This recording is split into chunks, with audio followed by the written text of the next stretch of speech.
तो भैया this lecture is going to be the रामबाण ऑफ फ्योदोर दोस्तोयेव्स्की। साइकोलॉजी से लेके फिलोसफी से लेके उनके पॉलिटिकल आइडियोलॉजीज, थियोलॉजी सब कुछ कवर करेंगे। हिस्टोरिकल मोमेंट्स भी कैप्चर करने की कोशिश करेंगे। तो ये लेक्चर बहुत इंपॉर्टेंट है।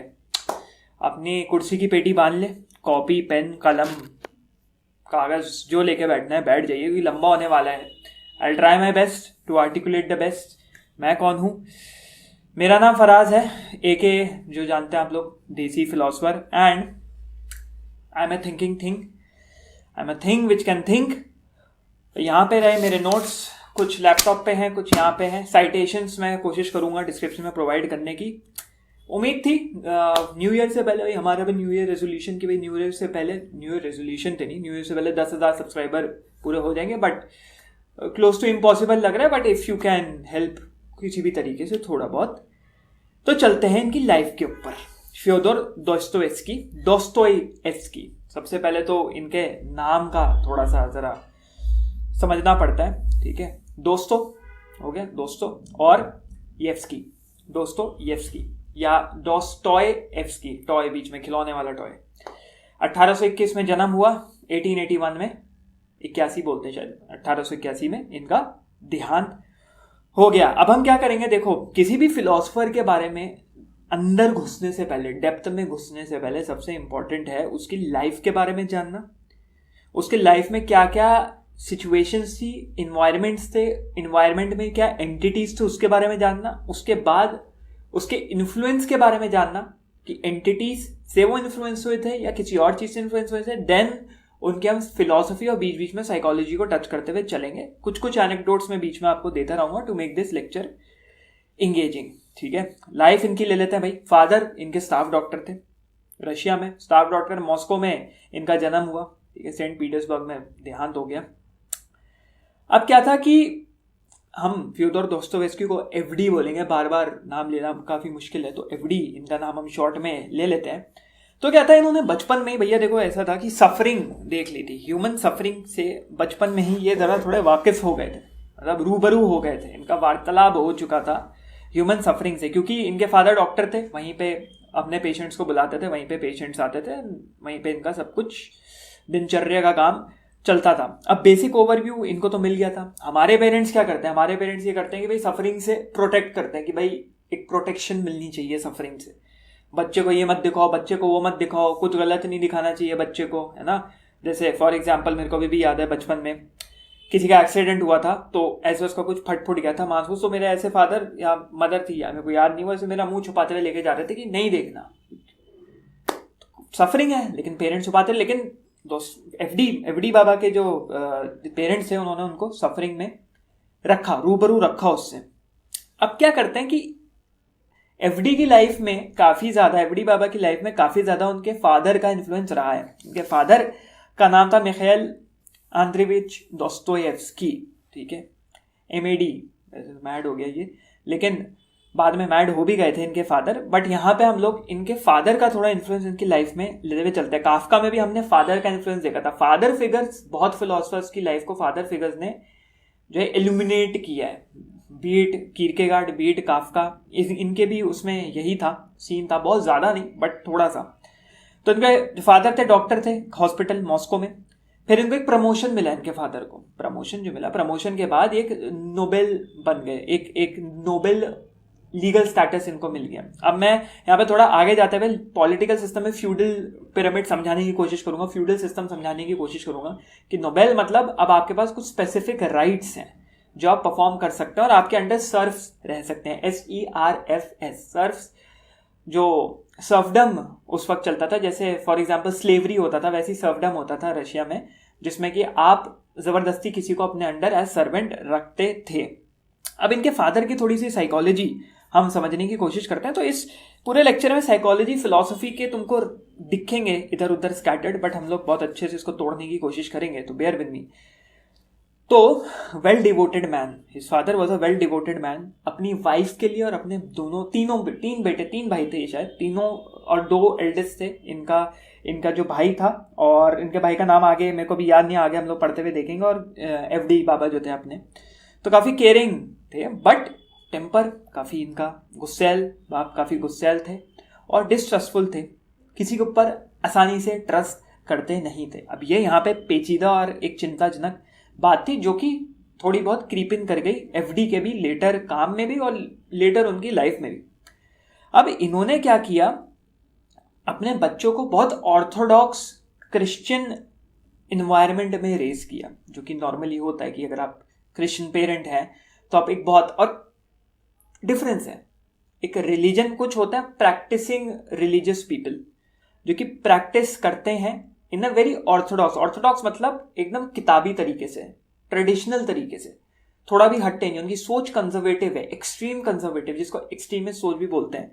तो उसमें इनके फादर ने इनको रेज किया एक फियर में, कि एक फियर होना चाहिए, गॉड का फियर होना चाहिए, गलत कामों का फियर होना चाहिए, एंड एक सेंस ऑफ ओबीडियंस, किसी भी चीज के प्रति आपका एक ओबीडियंस होना चाहिए, किसी भी चीज के प्रति एक लॉयल्टी होनी चाहिए, उसके ऊपर इन्होंने उनको अपने बच्चों को रेस किया। माँ भी काफ़ी ज़्यादा इनकी एफडी बाबा की और उनके भाइयों की काफ़ी ज़्यादा माँ भी रिलीजियस थी। क्या था कि फ्योदोर दोस्तोयेव्स्की की मदर का देहांत हो गया, डेथ हो गई टीबी की वजह से, ट्यूबरकुलोसिस। उस वक्त टीबी मतलब death sentence in itself, TB मतलब कोई इलाज नहीं, वो कैंसर के बराबर होता था। कैंसर का तो फिर भी आप कर सकते हो कीमोथेरेपी से इलाज, उसमें तो उसका इलाज ही नहीं था, डेथ सेंटेंस होती थी। टीबी मतलब खत्म है भाई, कितना वक्त बचा है अब ये बताओ। टीबी जब बोला जाता था टीबी हो गया, पूछा जाता भाई ये बताओ वक्त कितना बचा है, आगे बताने का क्या कोई फायदा नहीं, ये करना है वो करना है। सिंपल सा ये था, father lost his mind, father lost himself to insanity, ill tempered, और इनका जो इनका टेम्परामेंट था, गुस्सा था, और बद से बदतर हो गया, और अल्कोहल का, मदिरा का सेवन इन्होंने शुरू कर दिया, दारू पीनी, देसी भाषा में दारू पीनी शुरू कर दी। अब क्या था, फ्योदोर दोस्तोयेव्स्की एक काफ़ी ज़्यादा एरिस्टोक्रेटिक स्कूल और कॉलेज में पढ़े, जहाँ पे वो अपने को मिला नहीं पाए वहाँ के लोगों से, तो इंजीनियरिंग कॉलेज में गए। ऑब्वियसली वहाँ पे इंजीनियरिंग कॉलेज में ये पढ़ रहे थे, इंजीनियरिंग कर रहे थे, फर्स्ट सेकेंड ईयर में ही थे। तो इनका भाई जो था इनको लेटर भेजता रहता था, और लेटर्स में देता था कि फादर का कैसे, फादर इज लूजिंग हिमसेल्फ। एक लेटर एक दिन आया अचानक से एफडी बाबा के पास कि उनके फादर का देहांत हो गया। ठीक है, अब उसमें भी स्पेकुलेशन, कुछ कह रहे हैं कि father died of natural causes, कुछ कह रहे हैं फादर वॉज मर्डर्ड। ये पहला इंस्टेंस था जहां एफडी बाबा को सीजर पड़ा, और बाद में एपिलेप्सी हो गया, आगे उसके बारे में पढ़ेंगे। अब उनके फादर मरे, 3 इसके पहलू दिए जाते हैं। पहला है कि अल्कोहलिज्म की वजह से मर गए, दूसरा है कि अपने ही सर्फ्स ने उन्हें मार दिया। ये मैं इसलिए बता रहा हूं, आप बोलोगे यार लेक्चर एफडी बाबा पे, आप उनके पिताजी पे पहुंच गए, इसलिए क्योंकि उनकी राइटिंग्स बहुत ज्यादा इन्फ्लुएंस थी। अब यहाँ पे ध्यान देना, उनके जो सर्फ्स थे, खुद उनके सर्फ्स ने उनके फादर को मार दिया, क्योंकि कुछ शायद कांड वांड हुआ था, चिल्ला दिए थे या जलील कर दिया था, बदतमीजी करते थे इनके फादर बहुत ज़्यादा सर्व्स के साथ, अपने गुलाम तो नहीं कह सकते बट अपने सर्वेंट्स के साथ। तो उन्होंने एक पैक्ट बनाया कि इस आदमी को भैया सफा चट कर देते हैं। तो वही हुआ, जो कि इनका रिफ्लेक्शन क्राइम एंड पनिशमेंट में आगे हम लोग यूटिलिटेरियनिज्म में, मॉरल यूटिलिटेरियनिज्म में भी पढ़ेंगे। तो भाई ये है कि इन्होंने मार दिया, और पुलिस आई, पुलिस को ब्राइब कर दिया सर्व्स ने, जो पैसा जमा करके, और बोल दिया कि भैया इनको कार्डियक अरेस्ट हुआ था।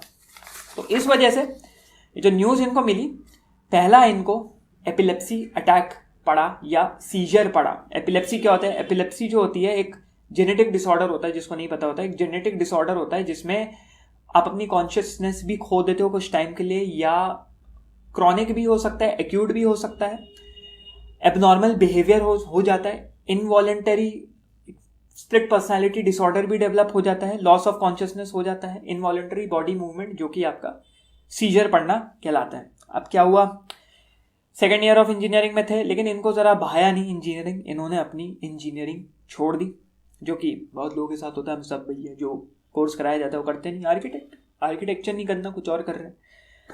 तो इन्होंने अपना छोड़ के सब कुछ, या बस्ती छोड़ के, इंजीनियरिंग छोड़ के, ये लग गए अपने लिटरेचर एंड राइटिंग में कि भाई अब हम लिटरेचर में पढ़ जाएंगे। किताबें ट्रांसलेट करनी शुरू करी। सबसे पहले ही स्टार्टेड विद ट्रांसलेटिंग किताबें।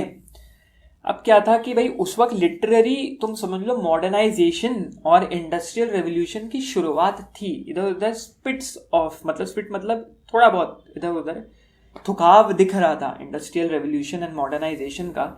Literary society, age of enlightenment भी बहुत ज्यादा, एज ऑफ इनलाइटनमेंट जब थिंकर्स साइंटिस्ट अपने खुल के वो देने की कोशिश कर पा रहे थे। तुम्हारे जितने बड़े थिंकर्स हैं, मार्क्स हो गए, नीचे हो गए, स्टुअर्ट मिल हो गए, जॉन स्टुअर्ट मिल हो गए,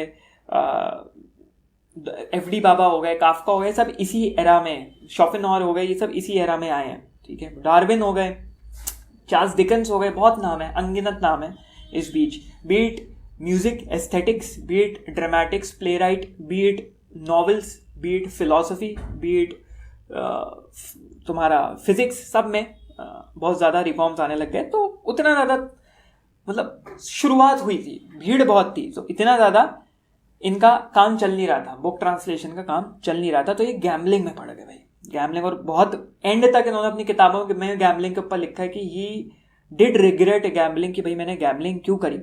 लेकिन इसी बीच इन्होंने 1843, 1843, अगर 43 को 43 ही बोलते हैं, कभी कभार मेरी हिंदी में ज़रा गिनती ऊपर नीचे हो जाती है, तो पहली किताब लिखी पुअर फोक, गरीब जनता, जैसे हमारी है ना जनता की फिलॉसफी, ऐसी गरीब जनता।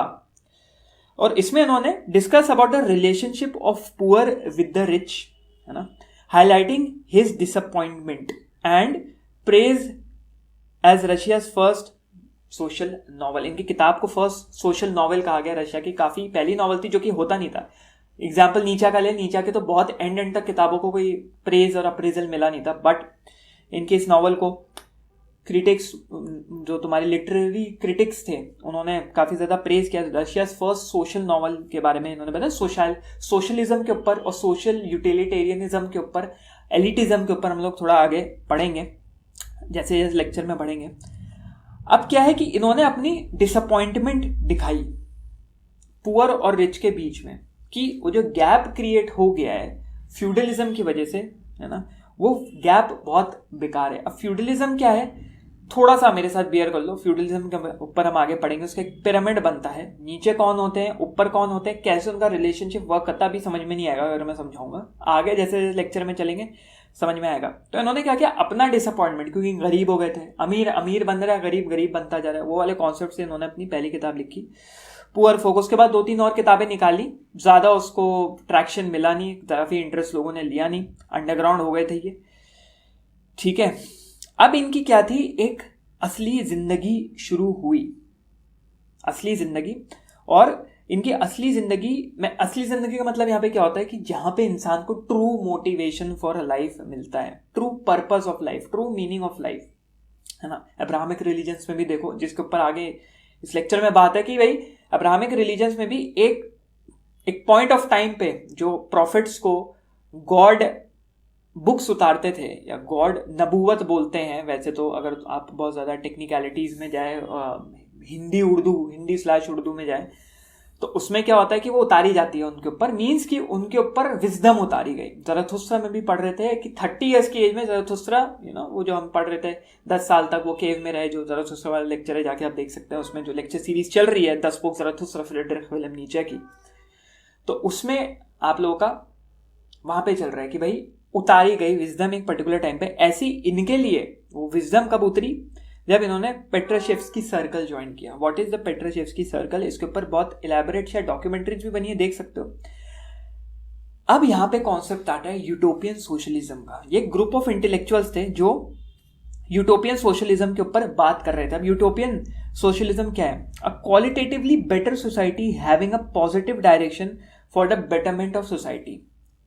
क्वांटिटेटिवली, क्वांटिटेटिव से नहीं नापा जाता यूटोपिया को, क्वालिटेटिवली। अब यूटोपिया में तुम्हारी एक यूटोपियन सोसाइटी में इगैलिटेरियन सोसाइटी का भी कॉन्सेप्ट आता है। इगैलिटेरियन मतलब equal rights irrespective of race, gender, caste, equal rights, equal wages का कॉन्सेप्ट आता है। क्योंकि आज की स्कैंडिनेवियन कंट्रीज में भी बहुत ज्यादा, जैसे हमारे यहाँ पे किस चीज को लेके चलता है, धर्म को लेके बहस चलती है, वहां पे स्कैंडिनेवियन कंट्रीज, कैनेडियन मतलब तुम्हारे Scandinavian countries, north American countries में ह्यूमन राइट्स के ऊपर बहुत बहस चलती है। Specifically egalitarian society and egalitarian rights के ऊपर बात बहस चलती है। इनके फ्लैग बियरर्स थे 2, रॉबर्ट ओवन और चार्ल्स फोरियर। अगर इनके ऊपर पढ़ना है तो फ्लैग बियरर मतलब इन्होंने फाउंडिंग फादर्स, ठीक है, गॉड फादर, बाप इनके, खोजने वाले बाप, तो ये थे इनके आपके रॉबर्ट ओवन और चार्ल्स फोरियर, FOURIER, ठीक है।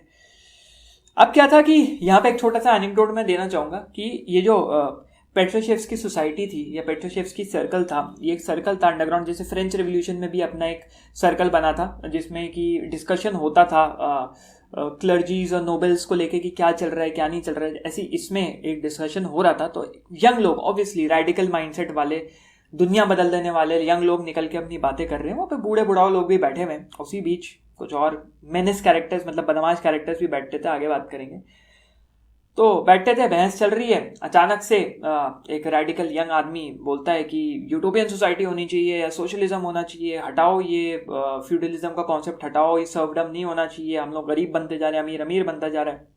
अचानक से एक बूढ़ा आदमी उठता है और बोलता है कि भाई ये कौन टेक केयर करेगा कि सबको एक जोड़ी मोजा मिल रहा है या नहीं मिल रहा है, या सबको कच्छे मिल रहे हैं नहीं मिल रहे हैं, अंडरवेयर मिल रहा है नहीं मिल रहा है, मतलब अंडरवेयर का कॉन्सेप्ट था नहीं, जो भी उस वक्त अंदर में पहनते थे। तो सब चुप हो गए, कुछ हंसे कुछ चुप हो गए। वो जो young man, angry young man चुप हो गया, गरम खून चुप हो गया। अब इसका मतलब क्या यार, मतलब समझने में ही लगेगा यार, इतना तुम समझ लो क्रांतिकारी कॉन्सेप्ट के ऊपर बात चल रही है, अचानक से ये चचा उठ के क्या बोल दे रहे हैं। लेकिन असली में वो ये कहना चाह रहे थे कि तुम एक मैक्रो लेवल पे देख रहे हो सोसाइटी को, मैक्रो लेवल मतलब बड़े लेवल पे देख रहे हो, जूम्ड आउट पिक्चर देख रहे हो, तुम अंदर में घुस के नहीं देख रहे हो। इंडिविजुअल की प्रैक्टिकलिटी के ऊपर नहीं, प्रैक्टिकलिटी मतलब दिनचर्या का काम कैसे होगा भाई, कौन ये टेक केयर करेगा कि हर बंदे को इस कमरे में एक जोड़ी मोजा मिल रहा है, उस मोजे में छेद नहीं है, या अंडरवेयर मिल रहा है, या सर्दी में कपड़े मिल रहे हैं। समझ रहे हो, माइक्रो लेवल पे कोई काम नहीं कर रहा, मैक्रो लेवल पे तो सब काम करने की कोशिश कर रहे हैं, ठीक है। तो यही कॉन्सेप्ट था जिसकी वजह से ठीक से यूटोपियन सोशलिज्म अप्लाई नहीं हो पाया, क्योंकि बड़े लेवल पे तो सब अच्छा लगता है, रेनबोज एंड सनशाइन, बट छोटे लेवल पे it's devastating, it's very irritating. तो पेट्रोशेव्स्की सर्कल नॉर्मली यूजुअली अगर इसके बारे में कोई भी वार्तालाप करना है तो सिंपली एक इंटेलेक्चुअल सर्कल था, सोशल यूटोपियन कॉन्सेप्ट के ऊपर ये लोग बात कर रहे थे। थोड़ा सा हमने कैमरा एंगल चेंज किया। अब आगे बढ़ते हुए हम लोग यूटोपियन सोशलिज्म पे ज़रा थोड़ा बतलाना चाहते हैं हम कि क्या था, किस लिए था और क्यों हुआ, क्योंकि ये सब जानना ज़रूरी है। FD बाबा जो थे, दोस्तोयेव्स्की बाबा, काफ़ी ज़्यादा इंटीग्रल पार्ट रहे हैं इस पूरे प्रोसेस के। अब क्या था, एक इंटेलेक्चुअल मूवमेंट शुरू हुआ था। Russian thinkers were influenced by western socialist ideas. Western philosophers का काफ़ी ज़्यादा बोलबाला और इन्फ्लुएंस रहा था यहाँ पे तुम्हारे रशिया में। तो एक इंटेलेक्चुअल मूवमेंट की वजह से एक यूटोपियन सोशलिज्म की शुरुआत हुई, क्योंकि एक लाइट दिखी at the end of the tunnel. और वो लाइट क्या थी, वो लाइट ये थी कि भाई चलो अब हम भी खुल के वार्तालाप और खुल के बातचीत कर सकते हैं। उसके बाद फ्यूडल सिस्टम, अब इसके बाद मैं फ्यूडल सिस्टम के बारे में बता दूंगा, अब मैं नहीं तुम लोगों को टांगूंगा, बट एक सोशल इनइक्वालिटी क्रिएट हो रही थी। और फ्यूडल सिस्टम की वजह से ना एक सोशल चेंज चाह रहे थे रशिया के लोग, तंग आ चुके थे, एक बदलाव चाह रहे थे। गवर्नमेंट के ऊपर, उस वक्त की मोनार्क के ऊपर प्रेशर क्रिएट किया जा रहा था। फिर एक यूरोपियन इन्फ्लुएंस का वेव चला था रशिया में ना। नॉर्थ कोरिया में आज की डेट में क्या है, ये नॉर्थ कोरिया में आप अमेरिकन आइटम्स का इस्तेमाल नहीं कर सकते। कोको कोला बैंड है, तुम्हारे जितने भी ये कपड़े हैं, अमेरिकन जीन्स बैंड है, वैसे ही वहाँ पे बैन करने की बहुत कोशिश करी गई थी। जितना, वही वाली बात होती है ना, ह्यूमन साइकोलॉजी, बच्चे को तुम बोलो वो डिब्बा नहीं खोलना है, वो गिफ्ट नहीं खोलना है, वो उतना ही उसका दिल करेगा वो गिफ्ट खोलने का। जैसे गिफ्ट रैपिंग पेपर क्यों चढ़ाते हैं, क्योंकि और टेम्पटिंग लगता है वो कि गिफ्ट को खोला जाए। तो वही हो रहा था, यूरोपियन इन्फ्लुएंस आ गया था, जो कि हमने बोला चार्ल्स फोरियर जो कि एक फ्रेंच फिलोसफर रह चुके हैं, फ्रेंच सोशलिस्ट रह चुके हैं, Robert oven Welsh philosopher and socialist रह चुके हैं, और सेंट सिमोन, ठीक है, सेंट साइमन, जो भी आप नाम देना चाहें। तो ये लोग जो थे, इनका बहुत ज़्यादा यहाँ पे इन्होंने बहुत क्रांति बजा दी यहाँ पे इन लोगों ने रशिया में। फिर इंडस्ट्रियलाइजेशन तो सबको पता ही है, जिसने हिस्ट्री बेसिक पढ़ी है, इंडस्ट्रियलाइजेशन का कॉन्सेप्ट पता ही है। अब क्या है कि ग्रोथ ऑफ सिटीज होने लग गई, काम बढ़ने लग गया, इंडस्ट्रियलाइजेशन होने लग गया, और काम में बहुत ज़्यादा तबका बढ़ता चला गया, गरीब और अमीर के बीच में डिफरेंस बहुत ज़्यादा बढ़ता चला गया। कैपिटलिज्म एट इट्स पीक पहुंच गया, जिसके ऊपर कार्ल मार्क्स अपने लेवल पे सब कुछ पैरेलल चल रहा है। नीचे अपना काम कर रहे हैं, लियो टॉल्स्टॉय अपना काम कर रहे हैं, तुर्गेनेव अपना काम कर रहे हैं, इधर दोस्तोयेव्स्की अपना काम कर रहे हैं, मार्क्स अपना काम कर रहे हैं, डार्विन ने अपना काम किया, तो सब पैरेलल चल रहा है। तो तुम्हारे मार्क्स भी कैपिटलिज्म और कम्युनिज्म के ऊपर उन्होंने बात करी है, लेक्चर उसके ऊपर ज़रूर हम बनाएंगे। तो अगर रिकमेंडेशन हो नीचे डाल दो, और अभी तक अगर ये लेक्चर अगर सही लग रहा हो तो ज़रा एक अंगूठा छोड़ दें तो काफ़ी अच्छा रहेगा हमारे लिए भी, और एक्सट्रिंसिक एंड एक्सटर्नल मोटिवेशन का एक बहुत भारी सोर्स हमारे लिए।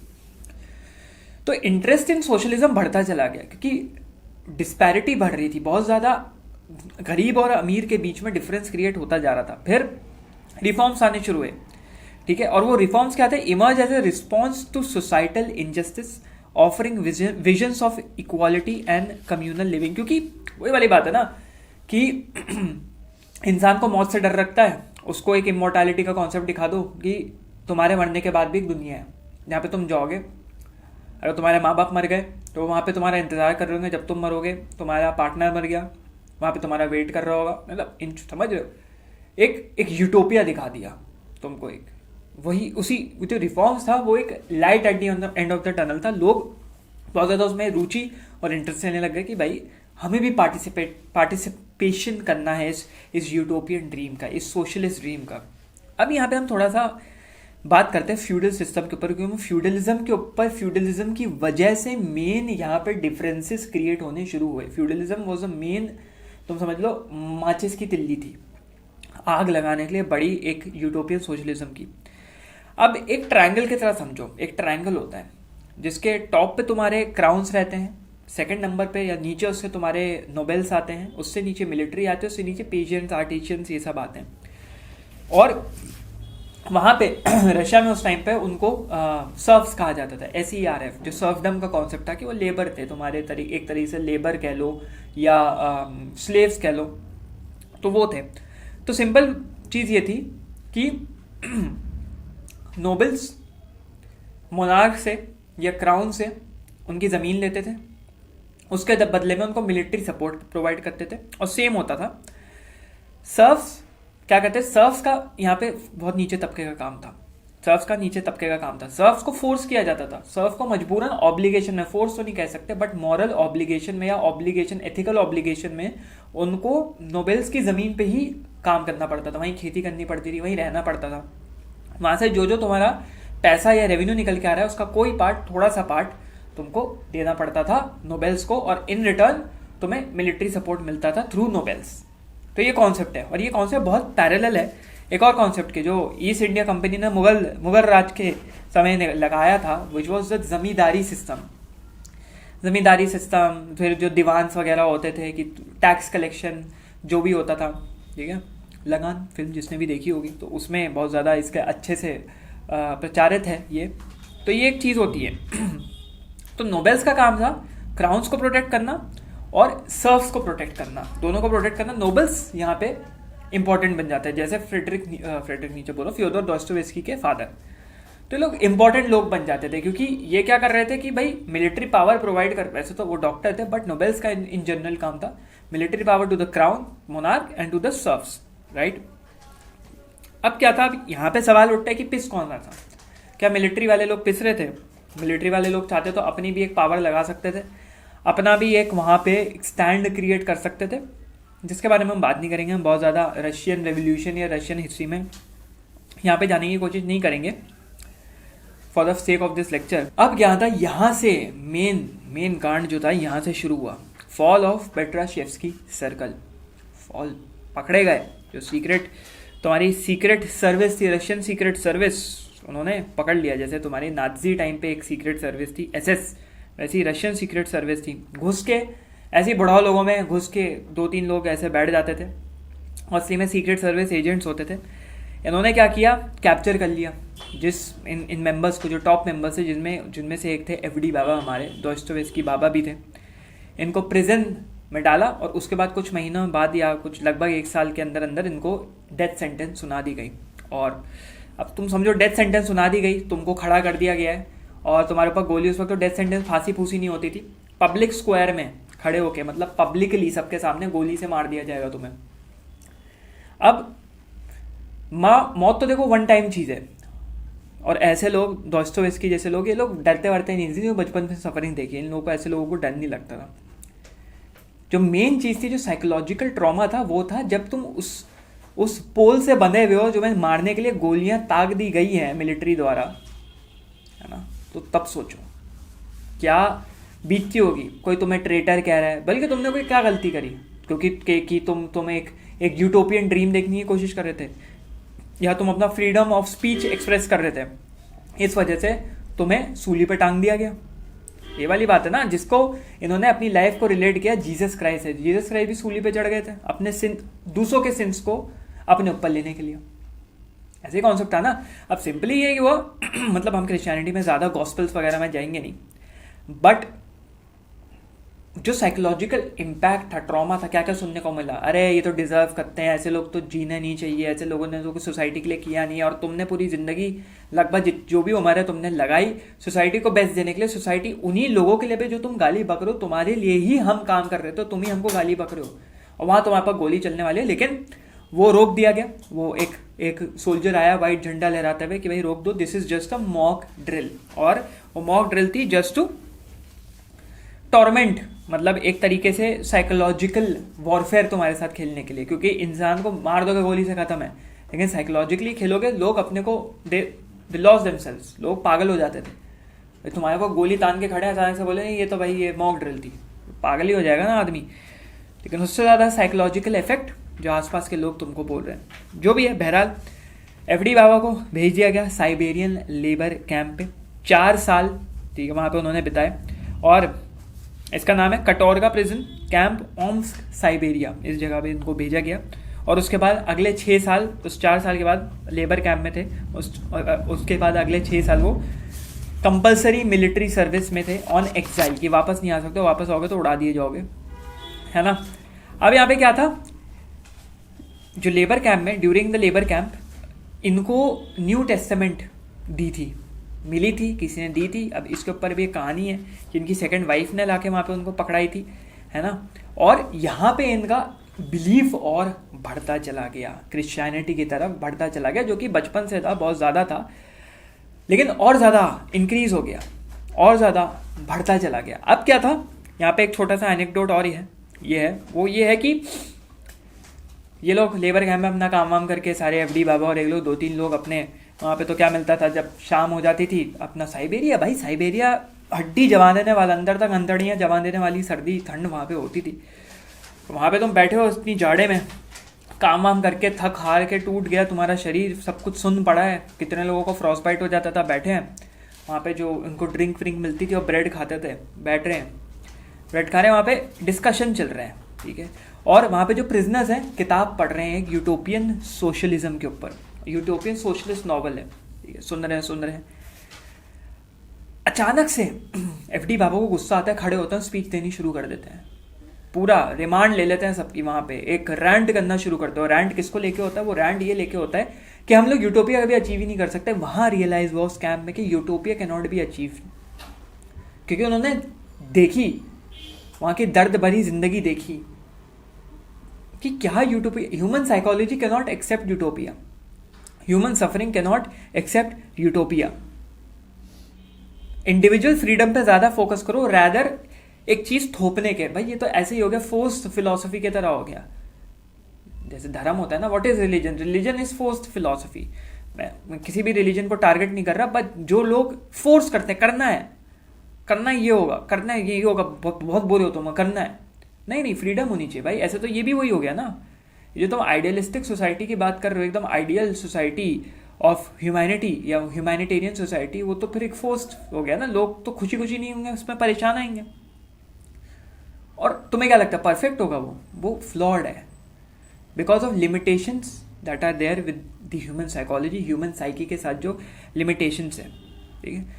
तो यहाँ पे पहला इनका जो क्षण कुछ दिखे हमें एग्जिस्टेंशलिज्म के, जो कि था इंडिविजुअल फ्रीडम से रिलेटेड, एक रोमांटिक फील इनके अंदर से आई इंडिविजुअल के बारे में, बात करते हुए, ठीक है। तो ये हो गई इनकी हिस्ट्री, ये हो गया इनका काम। उसके बाद इन्होंने अपनी चीज़ें लिखनी शुरू करी, और मतलब तगड़ी चीज़ें लिखनी शुरू करी, और he was a change man from then onwards. और इसके बाद इनका हम पढ़ते हैं इन्फ्लुएंस क्या हुआ। इसके बाद आता है इन्फ्लुएंस ऑन एवरी। दोस्तोयेव्स्की बाबा के ऊपर क्या इन्फ्लुएंस था, किस किस चीज़ का इन्फ्लुएंस था। सबसे पहली चीज़ तो ये थी कि ऑर्थोडॉक्स रिलीजन से बिलोंग करते थे, और ऑर्थोडॉक्स मैं पहले भी बता चुका हूँ, which is a strict form of traditional religion unlike any other. Traditional route से पत्थर की लकीर है, उस पत्थर की लकीर को तुम तोड़ के कुछ और नहीं कर सकते, वो पत्थर की लकीर ही रहेगी। इनके ऊपर सबसे ज़्यादा इन्फ्लुएंस इनकी फैमिली का था, ऑर्थोडॉक्स क्रिश्चियनिटी का, और सेकंड वाइफ का था, जो कि इनकी सेक्रेटरी थी और इनको हेल्प करती थी गैम्बलिंग से निकालने में, जिसका इनको बहुत बड़ा गिल्ट था। लेकिन उनकी सेकंड वाइफ ने काफ़ी हेल्प करी इनको उससे गैम्बलिंग से निकालने की। तो दोस्तोयेव्स्की का ये था कि बहुत ज़्यादा ऐसे नहीं थे कि नीचा की हालत में वो ख़त्म हुए, कि फेमस ही नहीं हो पाए, बहुत ज़्यादा उनको प्रेज नहीं मिला, प्रेज नहीं हुए, बट उनको he was as known as a literary figure, है ना। जैसे इंडिया में जानते हैं ना लोग चेतन भगत, मतलब मैं कंपेयर नहीं कर रहा, जैसे नाम पता है वैसे ही रशिया में नाम पता था इनका। तो 18वीं शताब्दी में यहाँ पे 18th सेंचुरी में ये हुआ कि ऑर्थोडॉक्स चर्च का रिवाइवल शुरू हुआ। ऑर्थोडॉक्स ट्रेडिशनल चर्च का रिवाइवल शुरू हुआ, जो कि हट चुका था एक इंसान की वजह से, जिनका नाम था Peter the great 17th century में। और वो स्टेट कंट्रोल के अंदर ले आए थे चर्चेस को, क्योंकि वेस्टर्न इन्फ्लुएंस बहुत ज़्यादा था पीटर द ग्रेट पे। और पहले रशिया को सार्डम ऑफ रशिया कहा जाता था, फिर उन्होंने पीटर द ग्रेट ने 1721 में 1721 में इसको एम्पायर ऑफ रशिया का नाम करार दे दिया, या रशियन एम्पायर का नाम करार दे दिया। अब क्या था कि बहुत ज़्यादा इन्फ्लुएंस है वेस्टर्न वर्ल्ड से। अब ये ऑटोमन एम्पायर से बहुत ज़्यादा, तुम्हारे जो प्रेजेंट है हंगरी, टर्की, तुम्हारा ऊपर जितने नॉर्दर्न अफ्रीका और तुम्हारे साउथ वेस्ट जितने भी तुम्हारी यूरोपियन कंट्री सारी ऑटोमन एम्पायर में आती थी। बुल्गारिया, हंगरी, इजिप्ट हो गया। तो इनका सिंपल सा सीन ये था कि ये ऑटोमन एम्पायर को कैप्चर करना चाहते हैं, क्योंकि अगर ऑटोमन एम्पायर को इन्होंने कैप्चर कर लिया, जैसे ग्रीस भी उसमें आ गया, ग्रीस वगैरह इन सबको कैप्चर कर लिया, तो भाई साहब क्या वाहवाही हो जाएगी, क्या वाहवाही हो जाएगी। लेकिन इसको करने के लिए इनको यूरोपियंस की मदद चाहिए थी, यूरोपियन मोनार्क्स की मदद चाहिए थी। अब उसके लिए इनकॉग्निटो निकले ट्रैवल करने। इनकॉग्निटो मतलब छुप के, अपना हुलिया छुपा के निकल पड़े ये इनकॉग्निटो। लेकिन अनफॉर्चुनेटली वहाँ पे क्या हो रहा था, वॉर चल रही थी जिसका नाम था स्पेनिश वॉर। 1701 में वॉर चल रही थी, और वो वॉर इसलिए चल रही थी चूँकि जो तुम्हारे चार्ल्स द टू थे, उनका कोई एयर नहीं था, लीगल एयर नहीं था, उनका कोई वारिस नहीं था। कौन संभालेगा इतनी बड़ी कुर्सी, तो उसको लेके वॉर चल रही थी। तो वहाँ उन लोगों ने बोला भैया हम अपना यूरोप संभाल लें, फिर तुम्हारे रशिया पे ध्यान देंगे, तुम तो लगे बड़े ऑटोमन एम्पायर, जो शांत बैठा उसको शांत रहने दो। तो तरीके से वो पॉलिटिकल स्टंट फेल कर गया। बट पीटर द ग्रेट हारे नहीं भैया, द ग्रेट थे भाई, निकल पड़े। अलेक्जेंडर द ग्रेट से कंपैरिजन चल रहा है यहाँ पे, निकल पड़े। कहाँ निकल पड़े तो जब निकले ही हैं इतना दूर, क्योंकि उस वक्त तो भाई ट्रैवलिंग में टाइम लगता ना, हवाई जहाज तो थी नहीं कि 3-4 घंटे 6 घंटे में वापस। रशिया तो यूरोप 4 घंटे में ट्रैवल कर लिया, दिनों लगते थे, हफ्ते लगते थे। बाय रोड या बाय सी ट्रैवल किया जाता था। तो उन्होंने चलो मिल लेते हैं कुछ वेस्टर्न इंटेलेक्चुअल से, कुछ आर्टिस्ट से, कुछ क्राफ्ट पर्सन से, पोइट से, लिटरेरी फिगर से, उनसे मिले और काफ़ी ज़्यादा वहाँ पे वो प्रभावित हुए इन लोगों से बहुत ज़्यादा, और उस चीज़ को ये रशिया में लेके आए।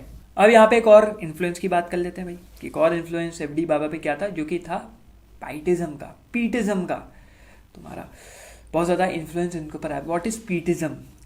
एक ये मूवमेंट था जो Lutheran pastor Philipp Jakob Spener के बारे वाया स्प्रेड हुआ था। अब लूथरन क्या होते हैं, जो तुम्हारे मार्टिन लूथर को फॉलो करते हैं, प्रोटेस्टेंट साइड के, तुम्हारे कैथलिक्स हो गए, प्रोटेस्टेंट्स हो गए। उस पर हिस्ट्री में हम ज़्यादा क्रिश्चियन हिस्ट्री में जाएंगे नहीं।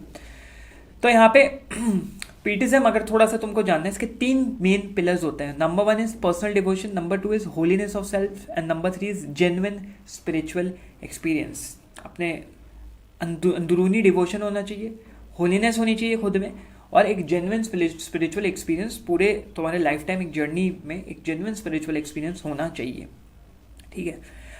अब क्या था, इनकी और क्रिश्चियन तुम्हारी फ्योदर दोस्तोयेव्स्की बाबा के और थोड़े क्रिश्चियन रूट्स के बारे में अगर हम बात करें तो वो मास भी अटेंड करते थे, और कुछ स्पेसिफिक उन्होंने अपने डायरीज और नोट्स और जर्नल्स में मेंशन किया हुआ है, जो कि वो तुम्हारे रिसाइट करते थे मास के दौरान रिसाइट करते थे और सुनते थे। जैसे कि तुम्हारा incarnation of God in Christ, resurrection of Christ, communism of saints, eternal life with God in heaven and Nicene creed, ये सब कुछ चीज़ें हैं। नाइकीनी निसीनी, तुम ये सब देखना, NICENCREED, ये सब अगर इफ़ इंटरेस्टेड सब तुम देख सकते हो। क्रिश्चियनिटी की कोर कॉन्सेप्ट्स हैं, हम उसमें ज़्यादा घुसेंगे नहीं। अब इसकी वजह से क्या हुआ कि इनके हीटेड आर्ग्यूमेंट्स और हीटेड डिबेट्स होने लग गए, क्योंकि धर्म में और ज़्यादा घुसते चले गए। और इनकी जो डिबेट्स थी वो एनार्किस्ट के साथ होती थी और सोशलिस्ट के साथ बहुत होती थी। एनार्किस्ट कौन होते हैं? जो अगेंस्ट होते हैं किसी भी अथॉरिटेटिव सोसाइटल, जो तुम्हारी कंट्रोलिंग एजेंसीज होते हैं उसके अगेंस्ट होते हैं, या किसी भी अथॉरिटी के अगेंस्ट जो बोलते हैं, अपना मोर्चा उठाते हैं, वो तुम्हारे एनार्किस्ट कहलाते हैं।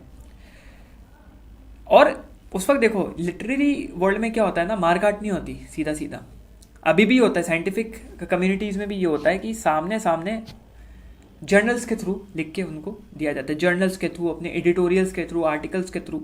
तुम्हारे जैसे वर्ल्ड वॉर 2, वर्ल्ड वॉर 1 में जो कंट्रीज़ के लिटरेरी फिगर्स थे, कामू हो गए, साख्त हो गए, हाइडेगर हो गए, ये लोग एक दूसरे को एक्सप्लिसिटली गाली गलौच नहीं करते थे, एडिटोरियल्स में देते थे, न्यूज़पेपर्स में देते थे, दे रहे हैं लोगों को, लेकिन असली में उस बंदे को ताना मारना चाह रहे हैं। तो ये भी वही करते थे। दोस्तोयेव्स्की ने भी वही काम किया, ठीक है ना। उसके बाद हम लोग आगे चलते हुए यहाँ पे थोड़ा सा रिलेशनशिप अब हम लोग ले लेंगे एफडी बाबा का 2 ग्रेट महान लेखक और कहीं ना कहीं फिलोसफर्स भी कह सकते हैं। पहले हैं इवान तुर्गेनेव, जो 1818 में पैदा हुए, 83 में देहांत हुआ, 83 में देहांत हुआ। एंड लियो टॉल्स्टॉय, 1828 1828 पैदा हुए, 1910 में ख़त्म हुए लियो टॉल्स्टॉय। अब क्या था, इन तीनों की बड़ी बहस चलती थी भाई, कभी ये लोग एक दूसरे से मिले नहीं, ऐसे कि हैंड शेक नहीं कर रहे हैं, इंटेलेक्चुअली डिस्कशन नहीं किया बैठ के, बट जानते थे, पहचानते थे, एक दूसरे के काम को प्रेज भी करते थे, लेकिन क्रिटिसाइज थोड़ा सा क्रिटिसिज्म ज़्यादा देते थे।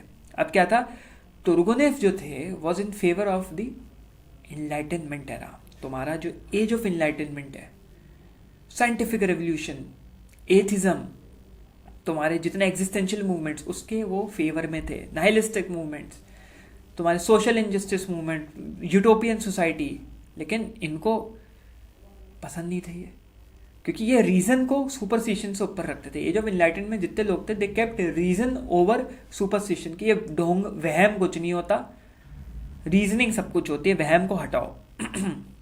और इनका जो था ये फेवर में थे एज ऑफ इनलाइटनमेंट, तुर्गेनेव की बात कर रहे हैं। और रशियन पीजेंट्स की तरफ ये काफ़ी इनका ज़रा प्रभाव था, जो तुर्गेनेव थे, इवान तुर्गेनेव का काफ़ी ज़्यादा रशियन पीजेंट्री की तरफ काफ़ी ज़्यादा प्रभाव था। लेकिन ये कहते थे कि भाई, ये एफडी बाबा अपने कहते थे, भाई देखो तुम ऐसा है तुर्गेनेव बाबा, तुम सपोर्ट करते हो वेस्टर्न सोसाइटी को, वेस्टर्न डेमोक्रेटिक सोसाइटी, डेमोक्रेसी को, तुम कॉन्स्टिट्यूशन को सपोर्ट करते हो, लेकिन तुमको ये समझ में नहीं आ रहा। और नहीं, तुम डेमोक्रेसी को भी सपोर्ट करते हो और उसके साथ साथ तुम कहते हो मैं पीजेंट, मैं फार्मर, मैं किसानों के साथ भी खड़ा हूँ, मैं अपने भाई कसाई भाइयों के साथ भी खड़ा हूँ, लेकिन तुम ये नहीं समझ रहे कि मेरे भाई एक सिंपल सी बात ये बता, तुम्हारी डेमोक्रेटिक सोसाइटी वो प्योरली एलिटिस्ट है, प्योरली ईगोइस्टिक है, अपने को कुछ समझती है, ब्यूरोक्रेसी में डूबी हुई है। अबे वो साइडलाइन कर देगी। हमारे कम से कम फ्यूडल सिस्टम में सर्वडम चलो बुरा है, सर्वडम के अगेंस्ट वो थे, सर्वडम बुरा है, लेकिन कुछ तो मिल रहा है यार, कुछ तो मिल रहा है अपनी रोजी रोटी करने के लिए। डेमोक्रेसी तो अलग करके उसको हटा देगी। तो ये था, इनका चलता रहता था बहस इनके साथ। और टॉल्स्टॉय के साथ ये था कि टॉल्स्टॉय जो थे, थोड़ी तुम उनकी तस्वीर भी देखोगे, दाढ़ी वाड़ी थोड़ी रखी हुई थी अच्छी खासी, बाबा टाइप्स। और टॉल्स्टॉय जो थे वो स्पिरिचुअल अवेकनिंग और इनर सेल्फ के ऊपर ज़्यादा काम करते थे, काफ़ी ज़्यादा रोमांटिक राइटर थे। रादर उनको इससे फ़र्क नहीं पड़ता था, रिलीजन में उनको ज़्यादा रुचि नहीं थी, but spiritual awakening and inner self के ऊपर ज़्यादा था। और टॉल्स्टॉय और दोस्तोयेव्स्की की जितनी कलेश था बीच में, उतना इवान तुर्गेनेव का था नहीं। अब क्या था, एक बार ये लोग, उस वक्त के काफ़ी बड़े राइटर थे, महान लेखक रह चुके थे, एक बार ये लोग व्लादिमीर सोलोवियव के, यही इनका नाम है, सोलोवियव के एक फिलोसफर थे उस वक्त के, रशियन महान फिलोसफर थे, जो एसेंशियलिज्म के ऊपर काम करते थे। अभी हम बता दूंगा थोड़ा सा एसेंशियलिज्म क्या होता है, एसेंशियलिज्म पे काम करते थे। उस टाइम पे दोनों एक ही कमरे में मौजूद थे, दोनों को पता था या नहीं पता था, लेकिन फिर भी वो मिले नहीं और वो लेक्चर सुनने आए थे, और दोनों के कॉमन फ्रेंड वही व्लादिमीर थे। अब व्लादिमीर एसेंशियलिज्म के ऊपर थोड़ा सा मैं अगर बता दूं क्या था, अगर किसी को इंटरेस्ट आ रहा है तो इसमें यह था कि objects have a set of attributes that are necessary for identity. हर ऑब्जेक्ट की सेट ऑफ क्वालिटीज होती है, एट्रीब्यूट्स होते हैं जो कि नेसेसरी होती है किसी भी आइडेंटिटी के लिए। इंट्यूशन के ऊपर इन्होंने बात करी कि किसी भी ऑब्जेक्ट को तुम वैलिडेट कर सकते हो यूजिंग इंट्यूशन, ठीक है। और इंट्यूशन को इन्होंने रीजन और लॉजिक से ऊपर लिखा, क्योंकि जैसे अगर हम कॉन्शियसनेस की बात करें जो कि अल्टीमेट तुम्हारा फॉर्म ऑफ ह्यूमन एंडेवर है, अल्टीमेट फॉर्म ऑफ ह्यूमन की हम कॉन्शियसनेस क्या है, ये अंदर से जो आवाज़ बोल रही है क्या है, तो उन्होंने कहा कि जब तुम रीजन को लॉजिक को मिलाओगे तब जाके कॉन्शियसनेस बनेगी। वहीं तुम सिर्फ इंट्यूशन लोगे तो अपने में ही कॉन्शियसनेस के बराबर है, अपने में होल है। तो ऊपर रीजन और लॉजिक को एक डुअलिस्टिक, इन क्योंकि पार्ट्स में रीजन भी है और लॉजिक भी, तो एक डुअलिस्टिक पर्सपेक्टिव दे रहे थे, ये होगा या ये होगा, होल नहीं है। और इसको ये नॉन डुअलिस्ट पर्सपेक्टिव दे रहे थे इंट्यूशन को, कि इंट्यूशन एक नॉन डुअलिस्ट पर्सपेक्टिव है। लंबी कॉम्प्लिकेटेड चीज़ें अगर जाना है तो हम कभी आगे इनका जिक्र होगा तो करेंगे, बट ये FD बाबा के ऊपर है, सम्मानित लेक्चर, यहाँ पे हम ज़्यादा पढ़ेंगे नहीं, ठीक है। अब FD जो थे स्लैवोफाइल्स से ज़रा थोड़ा सा एग्री करते थे। स्लैवोफाइल्स कौन थे? वो थे intellectuals emphasizing old traditional Russian culture, rejecting modernization specially by peasants, उनका ये मानना था। अब यहाँ पे थोड़ा कंट्रोवर्सी क्रिएट हो जाता है, जो स्प्लिट पर्सनालिटी के बारे में भी हम बात करेंगे, डिवाइडेड पर्सनालिटी जो इनकी थी, जिसको पॉलीफोनिक फिक्शन भी कहा जाता है, अपनी किताबों में भी इनकी दिखती थी, उसके ऊपर बात करेंगे कि भाई एक तरफ तुम पेशेंट्स के भले के लिए भी सोच रहे हो, एक तरफ तुम बोल रहे हो कि मॉडर्नाइजेशन रिजेक्ट कर देनी चाहिए, स्पेशली तुम्हारे किसान जनता को, फार्मर्स को। तो ये ज़रा थोड़ा यहाँ पे हिला डुला मामला हो रहा था, बट इन्होंने ये एक सोसाइटी का पार्ट भी बने, विच वॉज स्लाविच, जो भी वहाँ पे स्लावोफाइल, स्लाविच बोलते हैं, स्लाविक बेनेवलेंट सोसाइटी। और इन्होंने वहाँ पे ये कहा कि उस सोसाइटी में रहते हुए ये कहा कि भाई देखो ऐसा है कि हम क्रिश्चियन वैल्यूज़ लाना चाहते हैं पूरी दुनिया में एक ब्रदरहुड लाना चाहते हैं, जिसके ऊपर आगे हम इनकी थियोलॉजी में बात करेंगे। एक सेंस ऑफ ब्रदरहुड लाना चाहते हैं, एक क्रिश्चियन वैल्यूज लाना चाहते हैं टू द एंटायर वर्ल्ड। सिर्फ ये नहीं कि इनकी राइटिंग्स में वो तुम्हें मिलेगा, एक स्प्लिट तुमको मिलेगा, बट इनकी प्रैक्टिकल लाइफ में भी एक स्प्लिट तुम्हें मिलेगा। तब ये पूरी तरीके से पॉलिटिक्स में थे, एकदम घुसे में नहीं थे पॉलिटिक्स में, बट ये बहुत ज़्यादा रोमांटिक पोइट्स और थिंकर्स से भी प्रभावित थे, जैसे फ्रेडरिक स्किलर जो भी इनका नाम है, फ्रेडरिक स्किलर, इनको आप देख सकते हो। और जो मैंने बोला था पॉलीफोनिक और इनकी स्प्लिट पर्सनालिटी के ऊपर मैंने बोला था, तो ये इनका जो इन्फ्लुएंस था, ये सब इन्फ्लुएंसेस ने इन्हें पॉलीफोनिक फिक्शन लिखने पे मजबूर किया। जैसे तुम्हारी ब्रदर्स कारामाज़ोव, ये जो है ब्रदर्स कारामाज़ोव के अंदर भी काफ़ी ज़्यादा तुमको ये चीज़ देखने को मिल जाएगी। हम किताबों के ऊपर नहीं जा रहे, एक अलग से मैं लेक्चर पूरी तरीके से बना दूँ, अगर तुमको चाहिए तो ज़रूर नीचे कमेंट करना किस तरीके के लेक्चर, कैसे, कौन सी किताबों पे, एक ही लेक्चर में चाहिए, अलग अलग तोड़ के चाहिए। बट ब्रदर्स कारामाज़ोव में काफ़ी ज़्यादा इन्होंने उसका बोलबाला किया था। अब व्हाट इज़ पॉलीफोनिक फिक्शन और कैसे दोस्तोयेव्स्की की राइटिंग में आता था। Varied characters embodies various ideologies and values. Various characters अलग अलग आइडियोलॉजीज ले रहे हैं, अलग अलग वैल्यूज ले रहे हैं। एक इंसान इतने कैरेक्टर्स बना रहा है जिसकी सबकी अपनी अलग आइडियोलॉजीज है, सबकी अपनी अलग वैल्यूज है। जो तुम्हारा कंट्रोलिंग नरेटर है, जो ऑथर है, उसकी आइडियोलॉजी तुम्हें समझ में ही नहीं आ रही है। रीडर के ऊपर काम छोड़ दिया गया कि अब रीडर समझे who is the closest, which character in this novel is closest to the author, क्योंकि तुम्हें समझ में ही नहीं आ रहा, इस तरीके से घुमाया गया। Authors personality hidden in the novel implicit है, उसकी पर्सनैलिटी इम्प्लिसिट है, लेकिन जर्नल्स में जैसे दोस्तोयेव्स्की की personality author as an author बहुत ज़्यादा इम्प्लिसिट थी, तुम बता नहीं सकते, इसलिए दोस्तोयेव्स्की की किताबें समझना मुश्किल होता है। क्योंकि बाकी जैसे इनके एरा के या इन जो जिनसे इन्फ्लुएंस होते हैं, चार्ल्स डिकेंस, आसान नहीं किताबें, लेकिन ठीक है, समझ में आता है कि ये भाई चार्ल्स डिकेंस कहना चाह रहे हैं।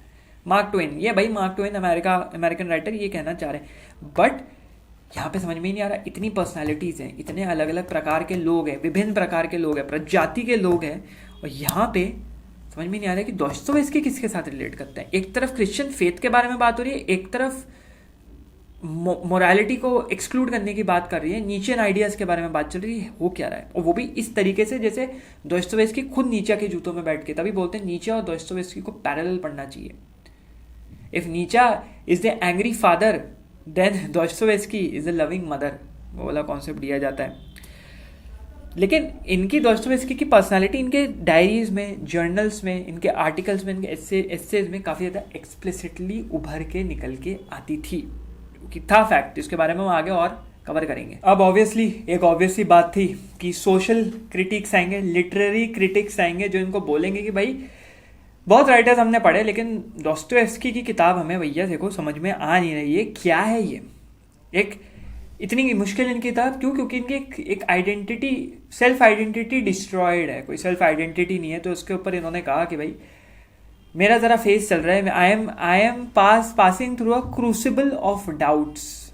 अब वो डाउट्स वो फेथ के पर्सपेक्टिव में कह रहे थे, मोस्ट प्रॉब्ली फेथ के पर्सपेक्टिव में कह रहे थे, क्योंकि दोस्तोयेव्स्की को एक एज अ नाहिलिज्म या नाहिलिस्टिक राइटर के फॉर्म में भी देखा जाता है, बट वो थे नहीं, वो नाहिलिज्म के बहुत ही काफ़ी ज़्यादा अगेंस्ट थे। बट वहाँ पे वो एक क्रूसिबल ऑफ डाउट्स में थे।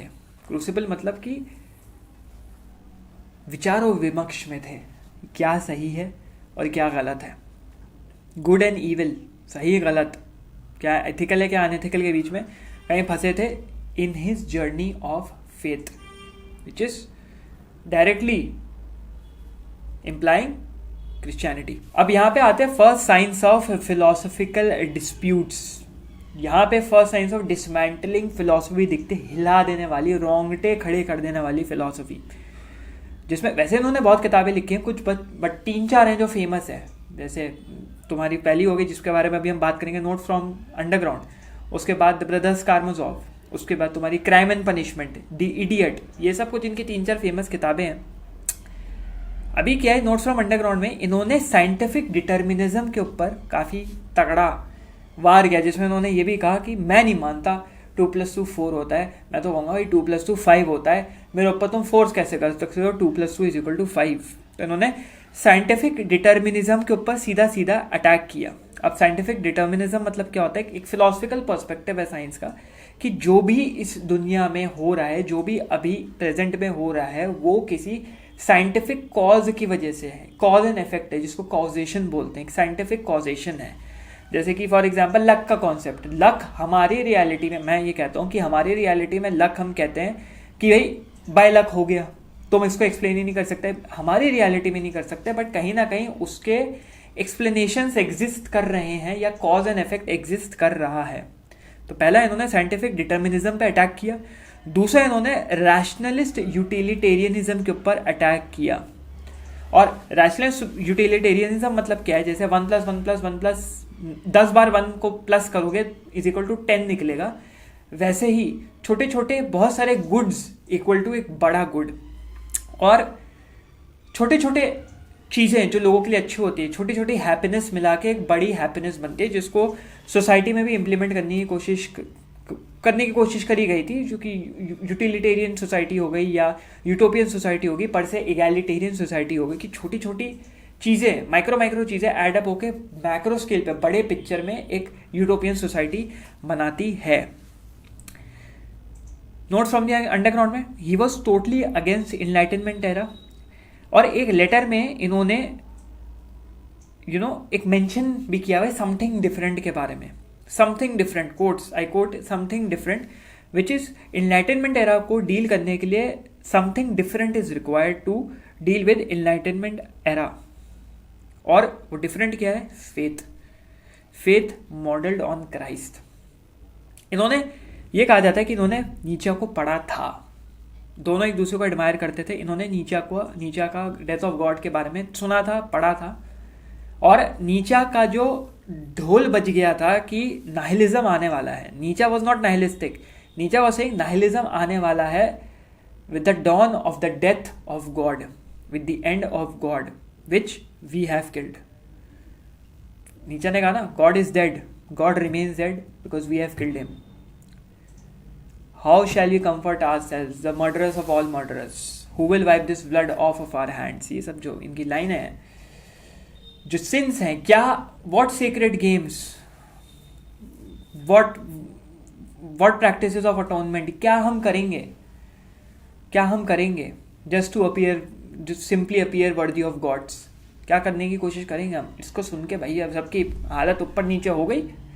लाइनें बोलने की कोशिश करी लेकिन याद नहीं आ रही थी अभी, तो हालत ऊपर नीचे सबकी हो गई। और उसमें शायद दोस्तोयेव्स्की भी शामिल थे, जो तुम्हारे ब्रदर्स कारामाज़ोव में भी एक पर्सनालिटी उसमें दिखती है, जो हमने पहले भी बात करी थी। तो ये था कि इनलाइटनमेंट एरा से में डील करने के लिए, जो कि डॉन ऑफ नाहिलिज्म होगा, dawn of the death of God होगा, उसमें तुम्हारा फेथ मॉडल्ड ऑन क्राइस्ट के अराउंड, क्राइस्ट ने जो, और गॉस्पेल्स के थ्रू जो फेथ आए, गॉस्पेल्स 4 किताबें थी, ठीक है, द वे ऑफ क्राइस्ट, ठीक है, जिसको the means of Christ, the way of Christ कहा जाता है, ज़्यादा डेप्थ में नहीं घुसेंगे, बट 4 किताबें थी। तो ये कहा कि उन 4 किताबों के आसपास होना चाहिए, on the ways of Christ होना चाहिए, और फेथ के अकॉर्डिंग होना चाहिए। फिर इन्होंने क्राइम एंड पनिशमेंट में क्या किया, साइंस ऑफ यूटिलिटेरियनिज्म दिखाए। और यूटिलिटेरियनिज्म मतलब क्या होता है, greatest good for the greatest number of people. For जो तुम्हारी डेविड ह्यूम ने दिया था, ट्रॉली प्रॉब्लम है, बहुत फेमस एथिक्स में प्रॉब्लम है कि ट्रेन की पटरी है, 2 उसमें बाइफरकेट हो रही है, एक तरफ शायद एक बच्चा है और एक तरफ 2-3 मर्द लगे हुए हैं उस पर, मतलब चिपका रखे हैं ट्रेन ट्रैक के ऊपर। तुम कहाँ बदलोगे, किसके ऊपर चढ़ाओगे और किसको बचाओगे। अब तुम ये ढूंढोगे कि ग्रेटेस्ट गुड किससे आएगा, क्या वो 3 लोग, उनमें से तीनों वो पियक्कड़ निकल सकते हैं और एक लड़का जो नेक्स्ट आइंस्टाइन निकल सकता है, उसको बचाओगे। किसको बचाओगे, जो नेक्स्ट रिलेटिविटी दे सकता है, नेक्स्ट हॉकिंग निकल सकता है, नेक्स्ट नील्स बोर निकल सकता है, कौन निकल सकता है। हम तो उसको बचाएंगे या इसको बचाएंगे। तो हम greater good of the society सोच रहे हैं, वो हो गया यूटिलिटेरियनिज्म। ग्रेटर गुड से रिवर्स इंजीनियर करना पीछे, कि यहाँ तक अब प्रेजेंट सिनेरियो में कैसे आया जाएगा, प्रेजेंट सिनेरियो में क्या एक्शंस लें कि उसके रिएक्शंस फ्यूचर में हमको फल ला के दें। अब इन्होंने क्राइम एंड पनिशमेंट में science of utilitarianism by killing 2 helpless women, right. यहाँ पे थोड़ा सा इनका नीचन फिलॉसफी का भी कॉन्सेप्ट आ जाता है, जैसे giving rights to certain exceptional people to live beyond limits of traditional ethics, जो कि तुम्हारा ऊबरमेंश, सुपरमैन का कॉन्सेप्ट है। इंसानों से ऊपर, सामान उठा लेगा सुपरमैन नहीं, इंसानों से ऊपर ऊबरमेंश, सुपरमैन, जो कि हम किताब में कवर कर रहे हैं। 10 पोक ज़रथुस्त्रा के लेक्चर सीरीज चल रही है अलग से, 2-2 लाइन 4-4 लाइन को मैं एक लेक्चर में समझा रहा हूँ, तो इंटरेस्ट से वहाँ जाके देख सकते हो, काफ़ी डेप्थ है उसमें। और प्रैक्टिकल साइकोलॉजी, प्रैक्टिकल फिलॉसफी के ऊपर भी काफ़ी मैंने चीज़ें समझाई हुई है, प्रैक्टिकल लाइफ में काफ़ी रिलेट किया हुआ है, तो वहाँ पे जाके तुम देख सकते हो। मेरे खुद के deciphering method of lecture delivery के ऊपर मैंने वो पूरी प्लेलिस्ट बनाई हुई है, जाके देख सकते हो, ज़्यादा नहीं बोलूँगा क्योंकि बोल दिया।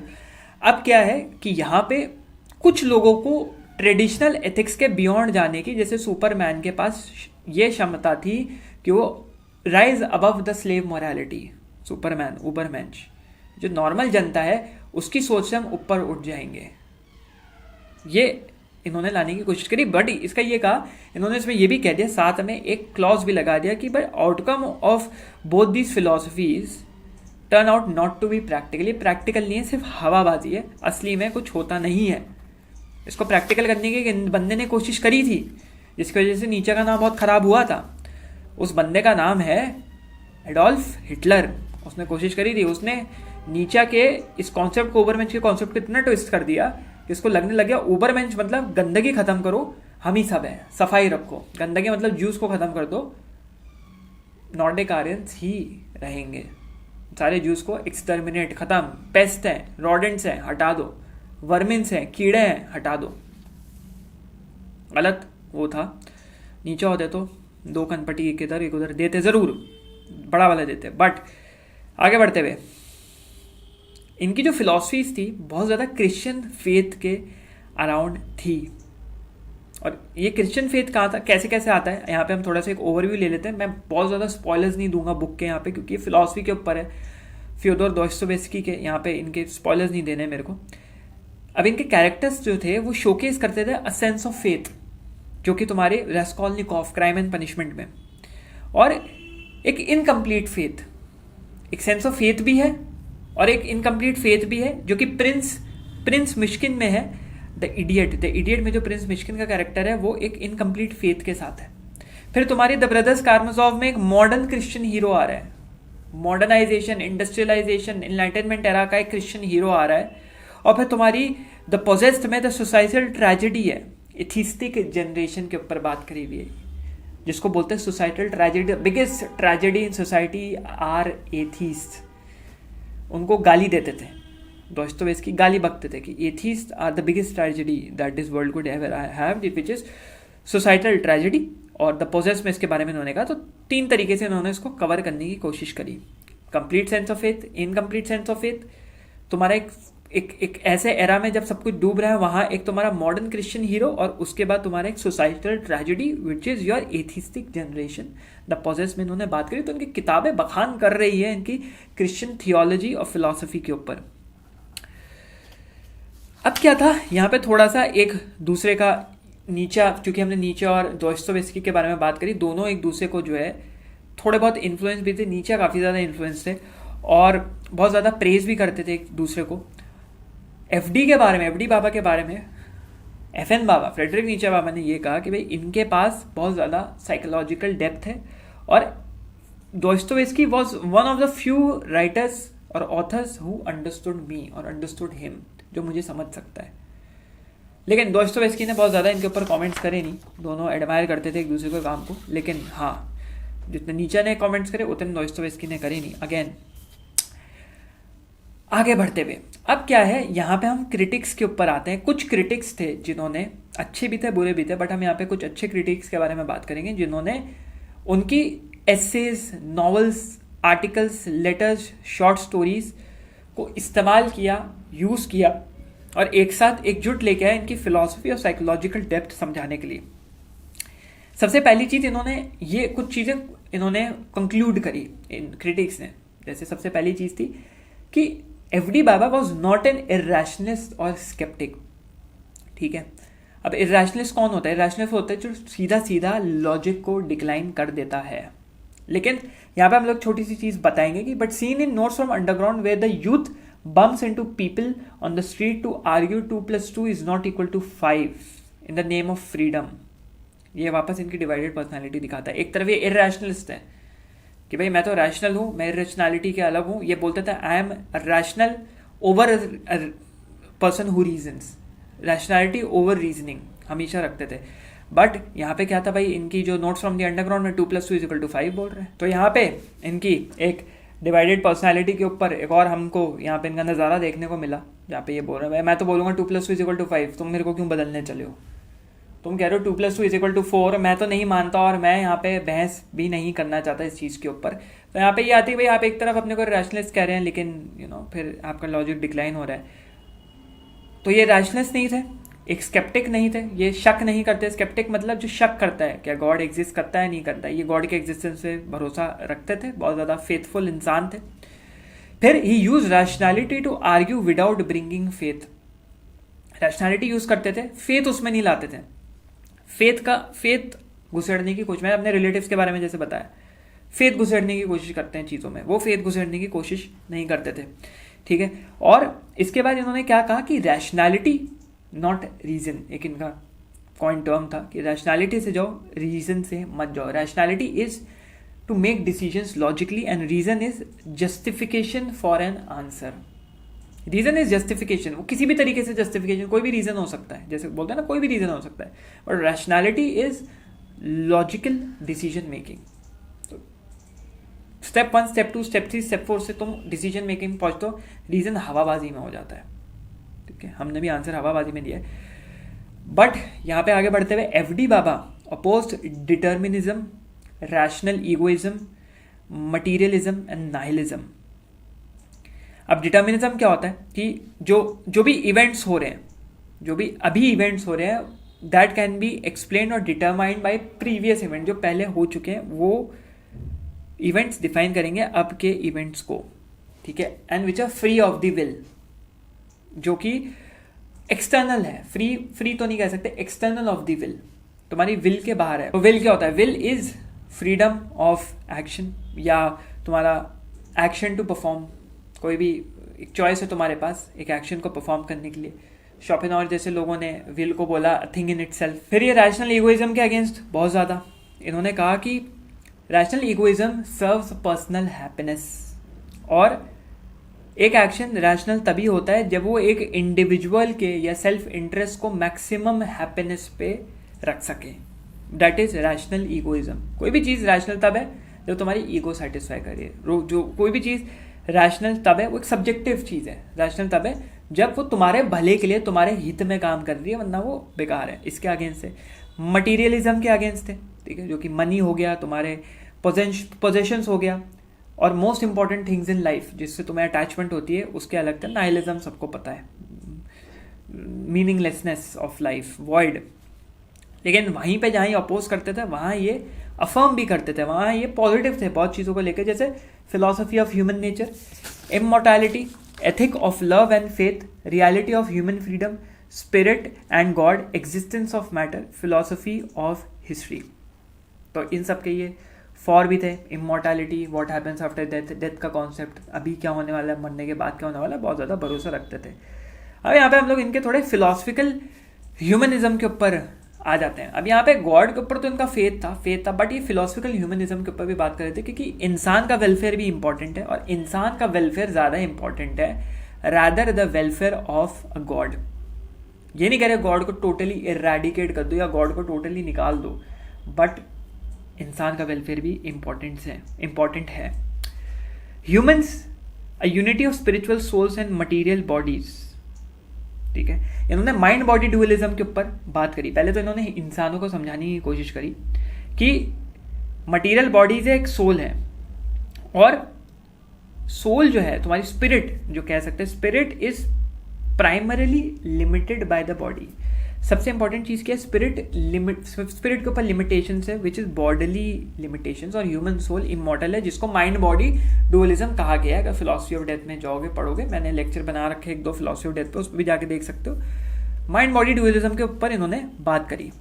फिर ये रीजन यूज करते थे to argue for immortality, which is, जिसको इन्होंने कहा highest idea of human nature, जो एपिटोम, जो आखिरी, जो सबसे खतरनाक फिलोसफिकल डिस्कशन हो सकता है कि इंसान के लिए सबसे इंपॉर्टेंट बर्निंग क्वेश्चन फिलोसफी का हो सकता है, वो हो सकता है इमॉर्टैलिटी।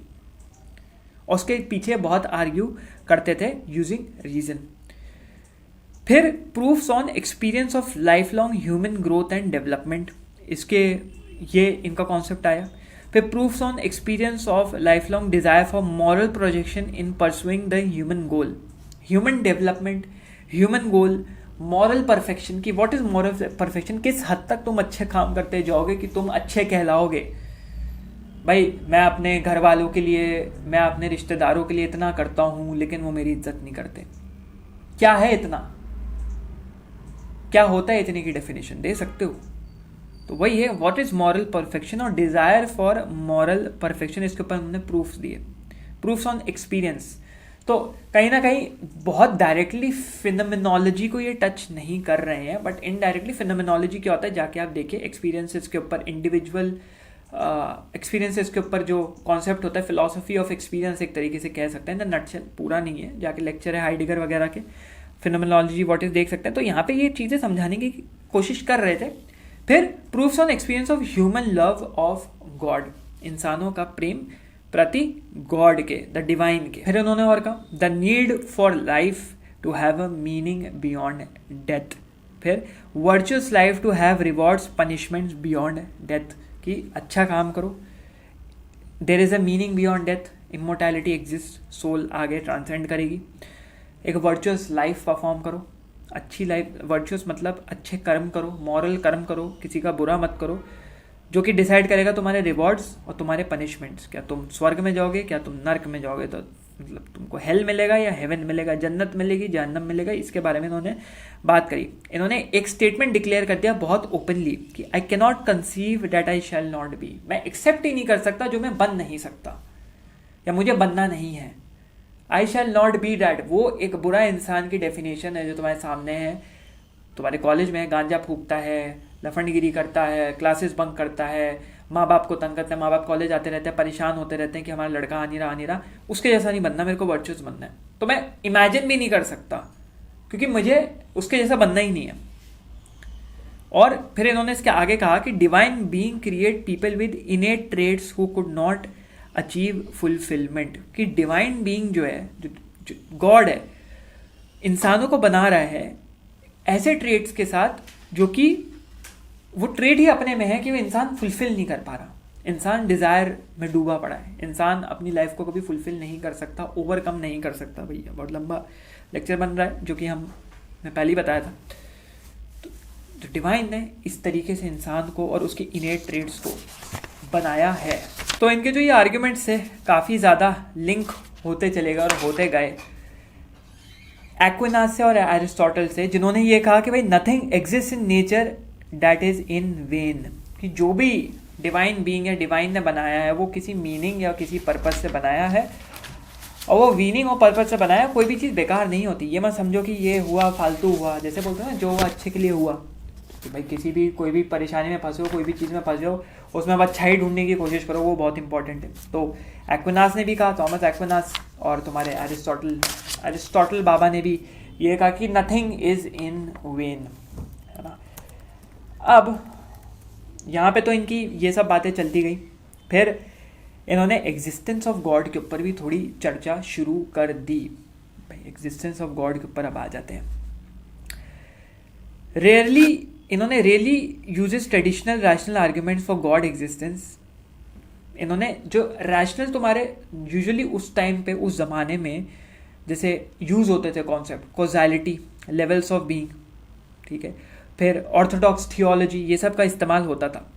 और रशियन फिलॉसफी में सबसे ज़्यादा इस्तेमाल होता था। जैसे तुम्हारा कॉजेशन हो गया, कॉजेशन की थ्योरी होगी कि कुछ तो कॉज होगा, फर्स्ट कॉज कहीं तो होगा, फर्स्ट प्रिंसिपल कहीं कुछ तो शुरू हुआ होगा। वैसे ही एक कॉन्सेप्ट हो गया फर्स्ट मूवर का, थॉमस एक्विनास ने भी दिया, जो कि existence of Italian, he was an Italian priest Thomas Aquinas, तो वो अपने आर्ग्यूमेंट्स देते रहते थे। तो उन्होंने एक आर्ग्यूमेंट दिया था which was of potential motion and actual motion, कि चीज़ एक वक्त पे दो तरह से हो सकती है। इसको मैं कहूँगा motion which is actual motion, move कर रही है, और ये है पोटेंशियल मोशन, रुकी हुई है, पेंसिल रुकी हुई है। या तो ये एक्चुअल मोशन होगा पोटेंशियल मोशन की, कभी ना कभी मूव करेगी या मूव करेगी, कर रही है फ्यूचर में।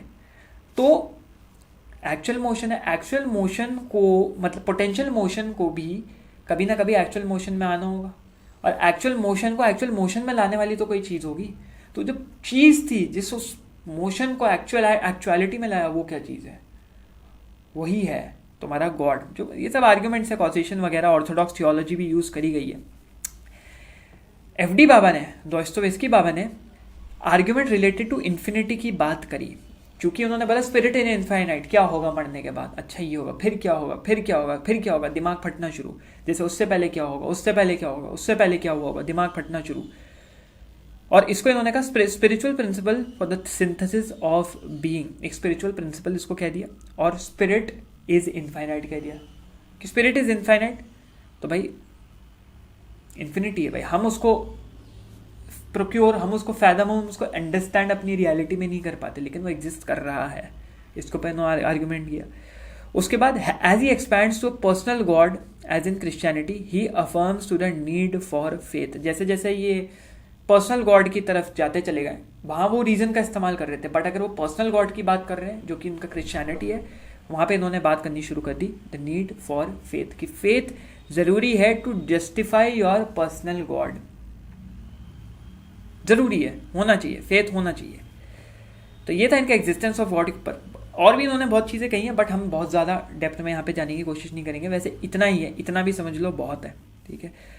किस तरीके से इन्होंने एग्जिस्टेंस ऑफ गॉड के ऊपर एक्सपेंशन करने की कोशिश करी। फिर यहाँ पे एग्जिस्टेंस ऑफ गॉड के बाद ये आगे बढ़ते हुए इन्होंने बात करी ऑल्ट्रुइज्म के ऊपर और कि ऑल्ट्रुइज्म अच्छा क्यों है और रैशनल ईगोइज्म बुरा क्या है। ऑल्ट्रुइज्म क्या है कि अपनी खुशी से पहले तुम सामने वाले की खुशी रखते हो, that is the philosophy of altruism. और रैशनल ईगोइज्म, अब रैशनल ईगोइज्म जो हमने पहले बात करी कि सेल्फ इंटरेस्ट एंड कैसे ईगो निकल के आती है उससे, और सेल्फ इंटरेस्ट कैसे इंपॉर्टेंस रखती है, उसमें क्या है कि भाई इनका एथिक्स में 1863 1863 अगर बोलते हैं 1863 में एथिक्स में इंटरेस्ट स्पार्क हुआ।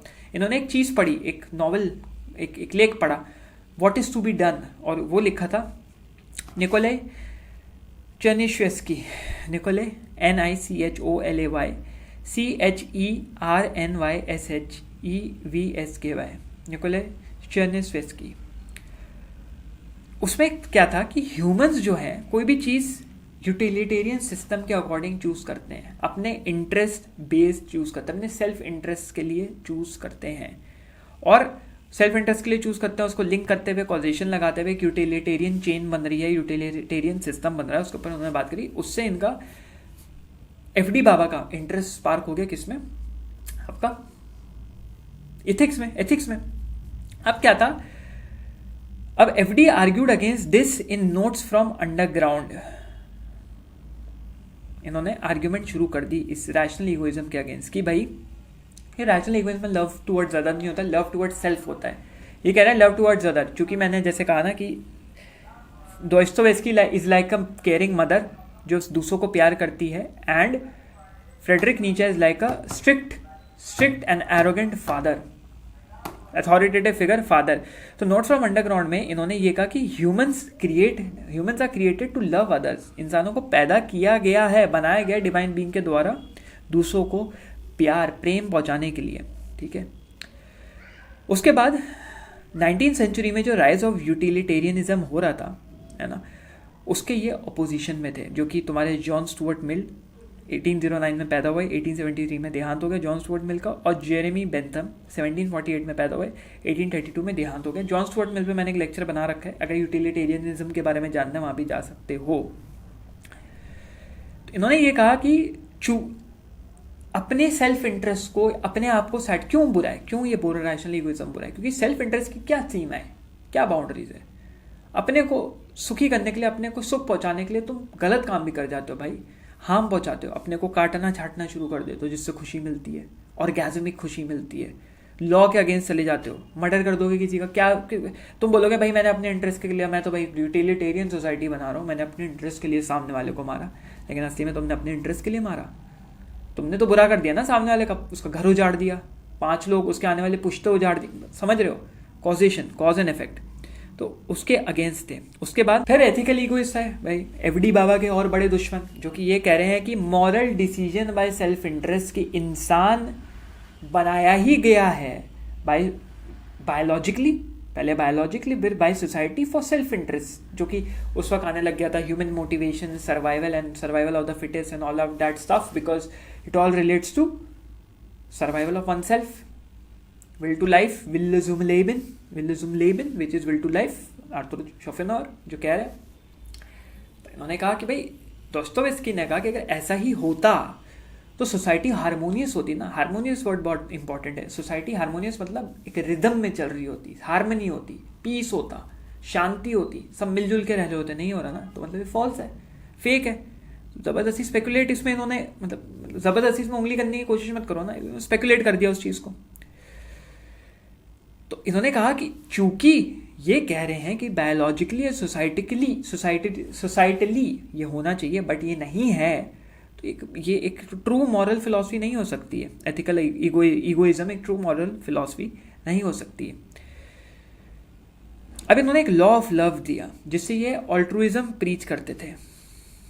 फिर इन्होंने कहा कि merge law of others with the love of God, this law of love is above human sensuality, anger, spite, self-will, atheism and other false values। फिर उन्होंने यहाँ पे कहा प्यार बांटो, बांटते हुए चलो, दूसरों को भी बांटो, एक लव ऑफ गॉड भी आओ, और ये जो लॉ ऑफ लव है ये सब चीज़ों से ऊपर है, गुस्सा, फरेब, झूठ, गंदगी, एथिज्म, नास्तिक, जो तुम्हारे नास्तिक है, नास्तिकों की जो फिलॉसफी है, नास्तिकों का दर्शन है, और जितनी भी फॉल्स वैल्यूज़ हैं उस सबसे ऊपर है।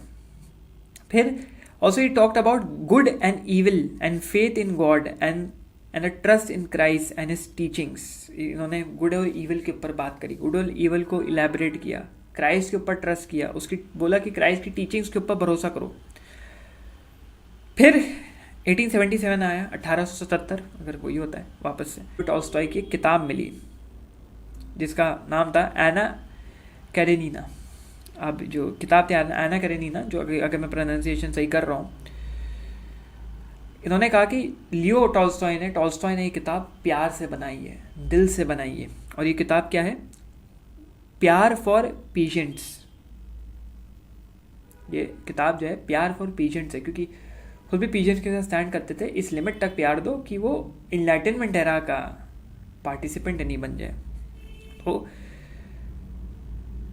पीजेंट्स के प्रति प्यार, यहाँ पे इन्होंने कहा लॉ ऑफ लव यूज किया है टॉल्स्टॉय ने। फिर इन्होंने बात करी एथिकल रिस्पॉन्सिबिलिटी हम सबकी है लॉ ऑफ लव प्रैक्टिस करने की। और इन्होंने फिर थोड़ी सी बात करी एथिकल सिग्निफिकेंस ऑफ सफरिंग। जब क्राइस्ट सबके सिन अपने ऊपर लेके क्रूसीफाई हो सकते थे तो तुम नहीं हो सकते, जिसको इन्होंने कहा ethical significance of suffering. Suffering की भी एक एथिकलिटी है, सफरिंग के भी अपने प्रोज हैं, सिर्फ कॉन्स नहीं, प्रोज हैं। सफरिंग को जनरलाइज किया है ऐसे फिलोसफर्स ने बहुत ज़्यादा। फिर 1880 की एक डायरी में FD claims that human conscious can go wrong and become a false conscious. अगर यहाँ पे थोड़ी सी देखो, ये अब मैं स्पेसिफिकली साइकोलॉजी पे वीडियो नहीं बनाया इनकी, कि साइकोलॉजी के ऊपर एक पार्ट नहीं बनाया, बट बीच बीच में इनकी साइकोलॉजी आ रही है, जो कि इन्होंने कहा साइकोलॉजिकल डेप्थ जो ये है कि ह्यूमन कॉन्शियस जो होती है, कॉन्शियस जो होती है, इंसान का जो अंदरूनी सिस्टम होता है वो, या तुम क्या कह लो, मैं समझा नहीं पा रहा, बट इंसान का जो कॉन्शियस होता है वो वैसे कभी अच्छा हो सकता है, कभी बुरा भी हो सकता है, कभी बद से बदतर भी हो सकता है। तो ध्यान रखना भाई, it can go very wrong very fast. फिर उसके बाद इन्होंने क्या है, मैसोचिज्म के ऊपर बात करी है। मैसोचिज्म क्या होता है? सफरिंग है, एक साइकोलॉजिकल डिसऑर्डर है जिसमें ये इरोटिक फीलिंग आती है अपने को काट छीट के, काट पार के। तो इसके ऊपर इन्होंने बात करी और कहा कि सफरिंग एक सफरिंग आउट ऑफ लव, जो प्यार के द्वारा आई हुई सफरिंग है, और माचोइज्म की अपने को काट रही हो, उस सफरिंग के बारे में नहीं कह रहा कि तुम काटो छाटो, एक अपने को इरोटिक फीलिंग हो, ऑर्गेजम लो, उसके बारे में बात नहीं कर रहा, वो डिसऑर्डर है। मैं बात कर रहा हूँ सफरिंग आउट ऑफ लव, वो होना चाहिए। और वो बुरा सफरिंग नहीं है, बुरी सफरिंग नहीं है, अच्छी सफरिंग। क्योंकि उनका तो एक कॉन्सेप्ट था ना कि जितना उसमें सफ़र करोगे उतना तुमको रिवॉर्ड्स मिलेंगे आने वाले वक्त पे। यहाँ पे इनकी ऑल्ट्रुइज्म और रैशनल ईगोइज्म के बीच में एक डिफरेंस क्रिएट करते हुए आगे हम लोग एफडी बाबा की एस्थेटिक्स के ऊपर जाते हैं कि जैसे एस्थेटिक मतलब आर्ट आ गया, आर्ट में सब कुछ आ गया, पोएम आ गया, कोई रिटन वर्क आ गया, स्कल्पचर आ गया। ब्यूटी के ऊपर नॉर्मली जो बात होती है, और वो ब्यूटी क्या ह्यूमन डिज़ायर है, नहीं है। तो इन्होंने कहा कि आर्ट का जो है एक सोशल एंड मॉरल सिग्निफिकेंस है, बहुत ज़्यादा इंपॉर्टेंट है। और art is deeply natural human need for beauty which consists of harmony and tranquility, harmony of artwork with reality and human senses। ठीक है, अब क्या है, इन्होंने कहा कि इंसान की एक डिज़ायर है, नेचुरल ह्यूमन टेंडेंसी है, डीपली रूटेड एक ह्यूमन टेंडेंसी है, which is to need of beauty, खूबसूरती की तरफ जाना। खूबसूरत जो भी आप खूबसूरत देखते हैं, लड़के को देखते हैं, लड़की को देखते हैं, लड़की लड़के को देखते हैं, तब उसकी तरफ अट्रैक्ट होते हैं। तो वही वाली चीज़ है विच कंसिस्ट ऑफ हारमनी। और हारमनी क्या है? Harmony is artwork with reality and human senses. Human उसमें एम्पेरिकल सेंसेस हैं, ह्यूमन सेंसेस हैं, हारमनी है, एक पीस है। ठीक है, और सेंसेस, फॉर एग्जांपल सेंसेस की अगर बात कर दे, किसी भी आर्टवर्क एक ऐसी चीज़ है अकॉर्डिंग टू डॉस्टोवेस्की जो एक ह्यूमन सेंसेस को अराउज कर रही है या ह्यूमन सेंसेस को टैप इन कर रही है। और उसमें एक है जैसे खजुराहो जो तुम्हारे टेम्पल्स के पास है, और खजुराहो जो वो बने हुए हैं, स्कल्पचर्स बने हुए हैं, इरोटिक स्कल्पचर्स बने हुए हैं, सेक्सुअल स्कल्पचर्स बने हुए हैं, देखे होंगे। तो आर्ट वर्क है, लेकिन अराउजिंग आर्ट वर्क है, इरोटिक आर्ट वर्क है, एक सेंस जिसको हम ज़्यादा एलैबोरेट नहीं करेंगे, बट जाग जाता है उस आर्ट वर्क को देख के। फिर इन्होंने कहा कि आर्ट वर्क को क्रिएट करने में दिमाग चाहिए होता है, तो आर्टवर्क की कॉग्निटिव वैल्यू है, क्योंकि उसको क्रिएटिविटी चाहिए होती है उसको बनाने में। फिर art is a way towards truth, और वो ट्रुथ, वो सच्चाई तुम्हें एक प्रॉफिट के बराबर पहुंचा देती है। आर्ट है, आर्टवर्क है, तुम्हारी एक इनेट क्रिएटिविटी, फीलिंग है जिसको तुम थॉट से, जिसको तुम एक स्कल्पचर में उतार रहे हो, थॉट से जिसको तुम एक पेंटिंग में उतार रहे हो। जैसे किसी आर्ट म्यूजियम में जाओ, क्यों आर्ट म्यूजियम में खड़े होकर बुढ़ाओ लोग लंबा लंबा पेंटिंग को देखते हैं? क्योंकि अभी जिसने फिलॉसफी नहीं समझी है, जिसने मीनिंग नहीं समझा, उसको कुछ समझ में नहीं आएगा। लेकिन जब तुम खड़े होकर देखोगे, हर दिन पेंटिंग में अलग मीनिंग निकलेगा, हर दिन पेंटिंग में कुछ अलग देखने को, समझने को मिलेगा।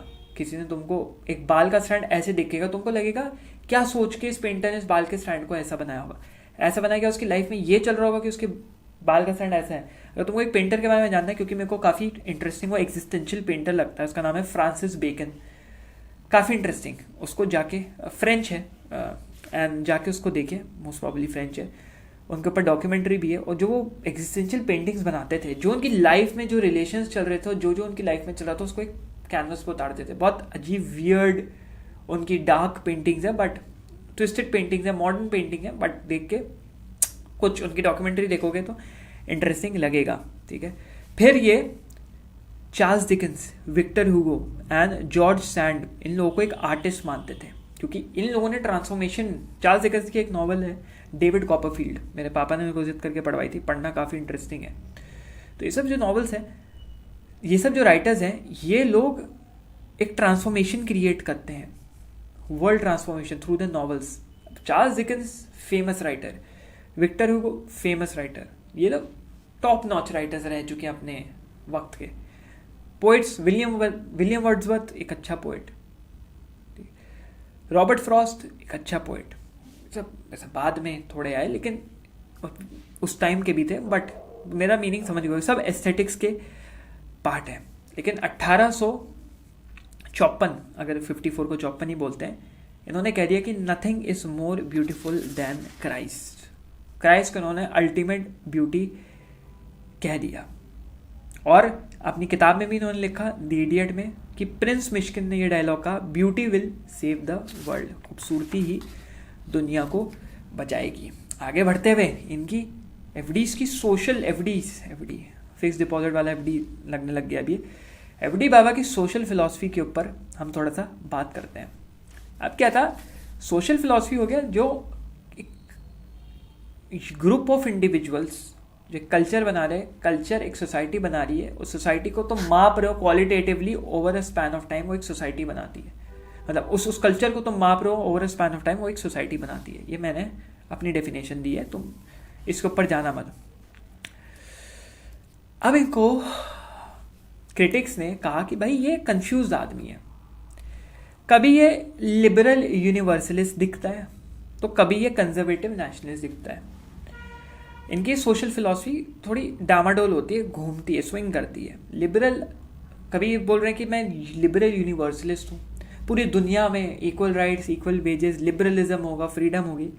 कभी ये एकदम ही कंजर्वेटिव नेशनलिस्ट बन गए, एकदम orthodox Russian culture, Russian traditional culture, एकदम orthodox by the Old Testament के हिसाब से ये बोल रहे हैं कि भाई एकदम वो होना चाहिए, ओल्ड या न्यू टेस्टामेंट जो भी है उसके हिसाब से एकदम पूरी तरीके से यही होना चाहिए, इसके बाहर क्योंकि आप वो गलत काम कर रहे हैं, तो बड़ा कंफ्यूज है।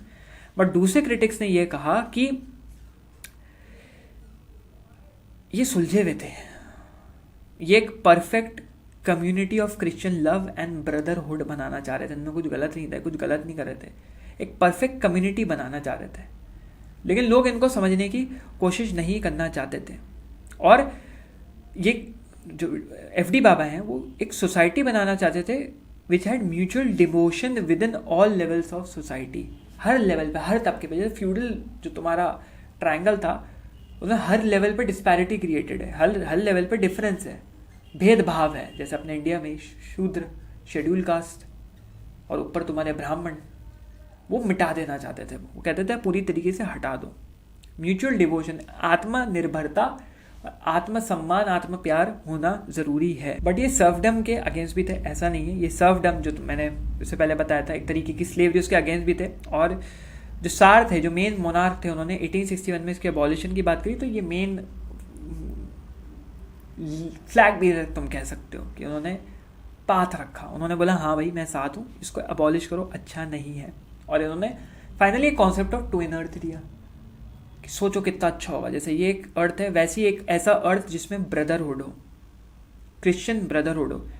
He was against autocracy, autocracy के बहुत ज़्यादा अगेंस्ट है। और ऑटोक्रेसी मतलब कि एब्सोल्यूट पावर, एक इंसान के थ्रू सब कुछ कंट्रोल हो रहा है, एक इंसान सब कुछ कर रहा है। जैसे अभी रशिया में हो रहा है, एक इंसान पुतिन भैया सब कुछ डिसाइड कर रहा है। नॉर्थ कोरिया में भैया सब कुछ, स्टालिन सब कुछ, हिटलर सब कुछ, फिडेल कैस्ट्रो सब कुछ, ये सब आए थे, सब कुछ कर रहे हैं। बट ये कह रहे थे कि मैं ऑटोक्रेसी पे बिलीव नहीं करता, बट एक बेनेवोलेंट मोनार्क पे जरूर, बेनेवोलेंट मतलब अच्छी, सबके लिए भला करने वाले मोनार्क के ऊपर, एक किंग के ऊपर या क्वीन के ऊपर, एक रॉयल फैमिली के ऊपर जरूर भरोसा करता हूँ। और उस चीज़ को इन्होंने एक फैमिली का, फैमिली मतलब क्या होता है, फैमिली मतलब जुट, तुम जितनी चीज़ें शेयर करो, शेयर कर सको, बैठो, मिल सको, मिल के वही चीज़ जो वो खा रहे हैं तुम भी खा सको, दैट इज़ फैमिली। एक ही टेबल पे बैठ के सब मिल बांट के खा रहे हैं, दैट इज़ फैमिली। उसको इन्होंने फैमिली का। और जो कि हमने पहले बात कर रखी है, वेस्टर्न डेमोक्रेसी और मटेरियलिस्टिक एंड एलिटिस्ट ग्रुप्स के ये बहुत ज़्यादा अगेंस्ट थे। मटेरियलिस्टिक वही कैपिटलिज्म आ गया तुम्हारा, एलिटिस्ट मतलब ब्यूरोक्रेसी आ गया, अपने को टॉप नॉच समझना, अपने को एक बाइफर्केशन और डिफरेंस क्रिएट करना सोसाइटी में, उसके बहुत ज़्यादा अगेंस्ट थे। ऑपोजिशन इनका था वायलेंस की तरफ, टेररिज्म की तरफ। ये कहते थे democracy brings in violence, terrorism, killing, और पीसफुल मूवमेंट्स वहाँ पे नहीं हो सकते हैं। फिर जो कि हमने बात करी नॉन वायलेंट सर्फडम के, ये बहुत ज़्यादा फॉर थे कि भाई सर्फडम के हम अगेंस्ट मूवमेंट उठाएंगे बट नॉन वायलेंट होगा। और फाइनली इन्होंने क्रिश्चियन फ्रेटर्नलिज्म के ऊपर बात करी, वही क्रिश्चियन ब्रदरहुड के ऊपर बात करी, which is based on Christian theology. और इससे आते हुए हम लोग क्रिश्चियन थियोलॉजी पे, इनका जो कंक्लूसिव पार्ट है क्रिश्चियन थियोलॉजी, तो इन्होंने क्या है, बहुत साइटेशंस और रेफरेंसेस दिए हुए हैं गॉस्पेल ऑफ जॉन के, पर्टिकुलरली गॉस्पेल जो कि मैंने बताया था, एक gospel of John is one of the 4 teachings of Jesus Christ, books on the teachings of Jesus Christ. ठीक है, 1877 में इन्होंने डायरी ऑफ ए राइटर एक अपना एक लेख निकाला जो कि थियोलॉजिकल वर्क था। उसमें novels that portrayed orthodox monks and believers carrying on the work of Christ in the world. Orthodox Christian Monks हैं, उसके अंदर वैसे मॉन्क्स हैं और बिलीवर्स हैं, ज़रूरी नहीं है सब मॉन्क्स हो, ऑर्थोडॉक्स क्रिश्चियन मॉन्क्स हो, जो कि क्रिश्चियनिटी को आगे दुनिया में बढ़ा रहे हैं। Also in that in his theology, FD बाबा मतलब दोस्तोवेस्की बाबा argued Russia had achieve fraternity without a civil war and preserved the centrality of Christian love of all people through its Christianity।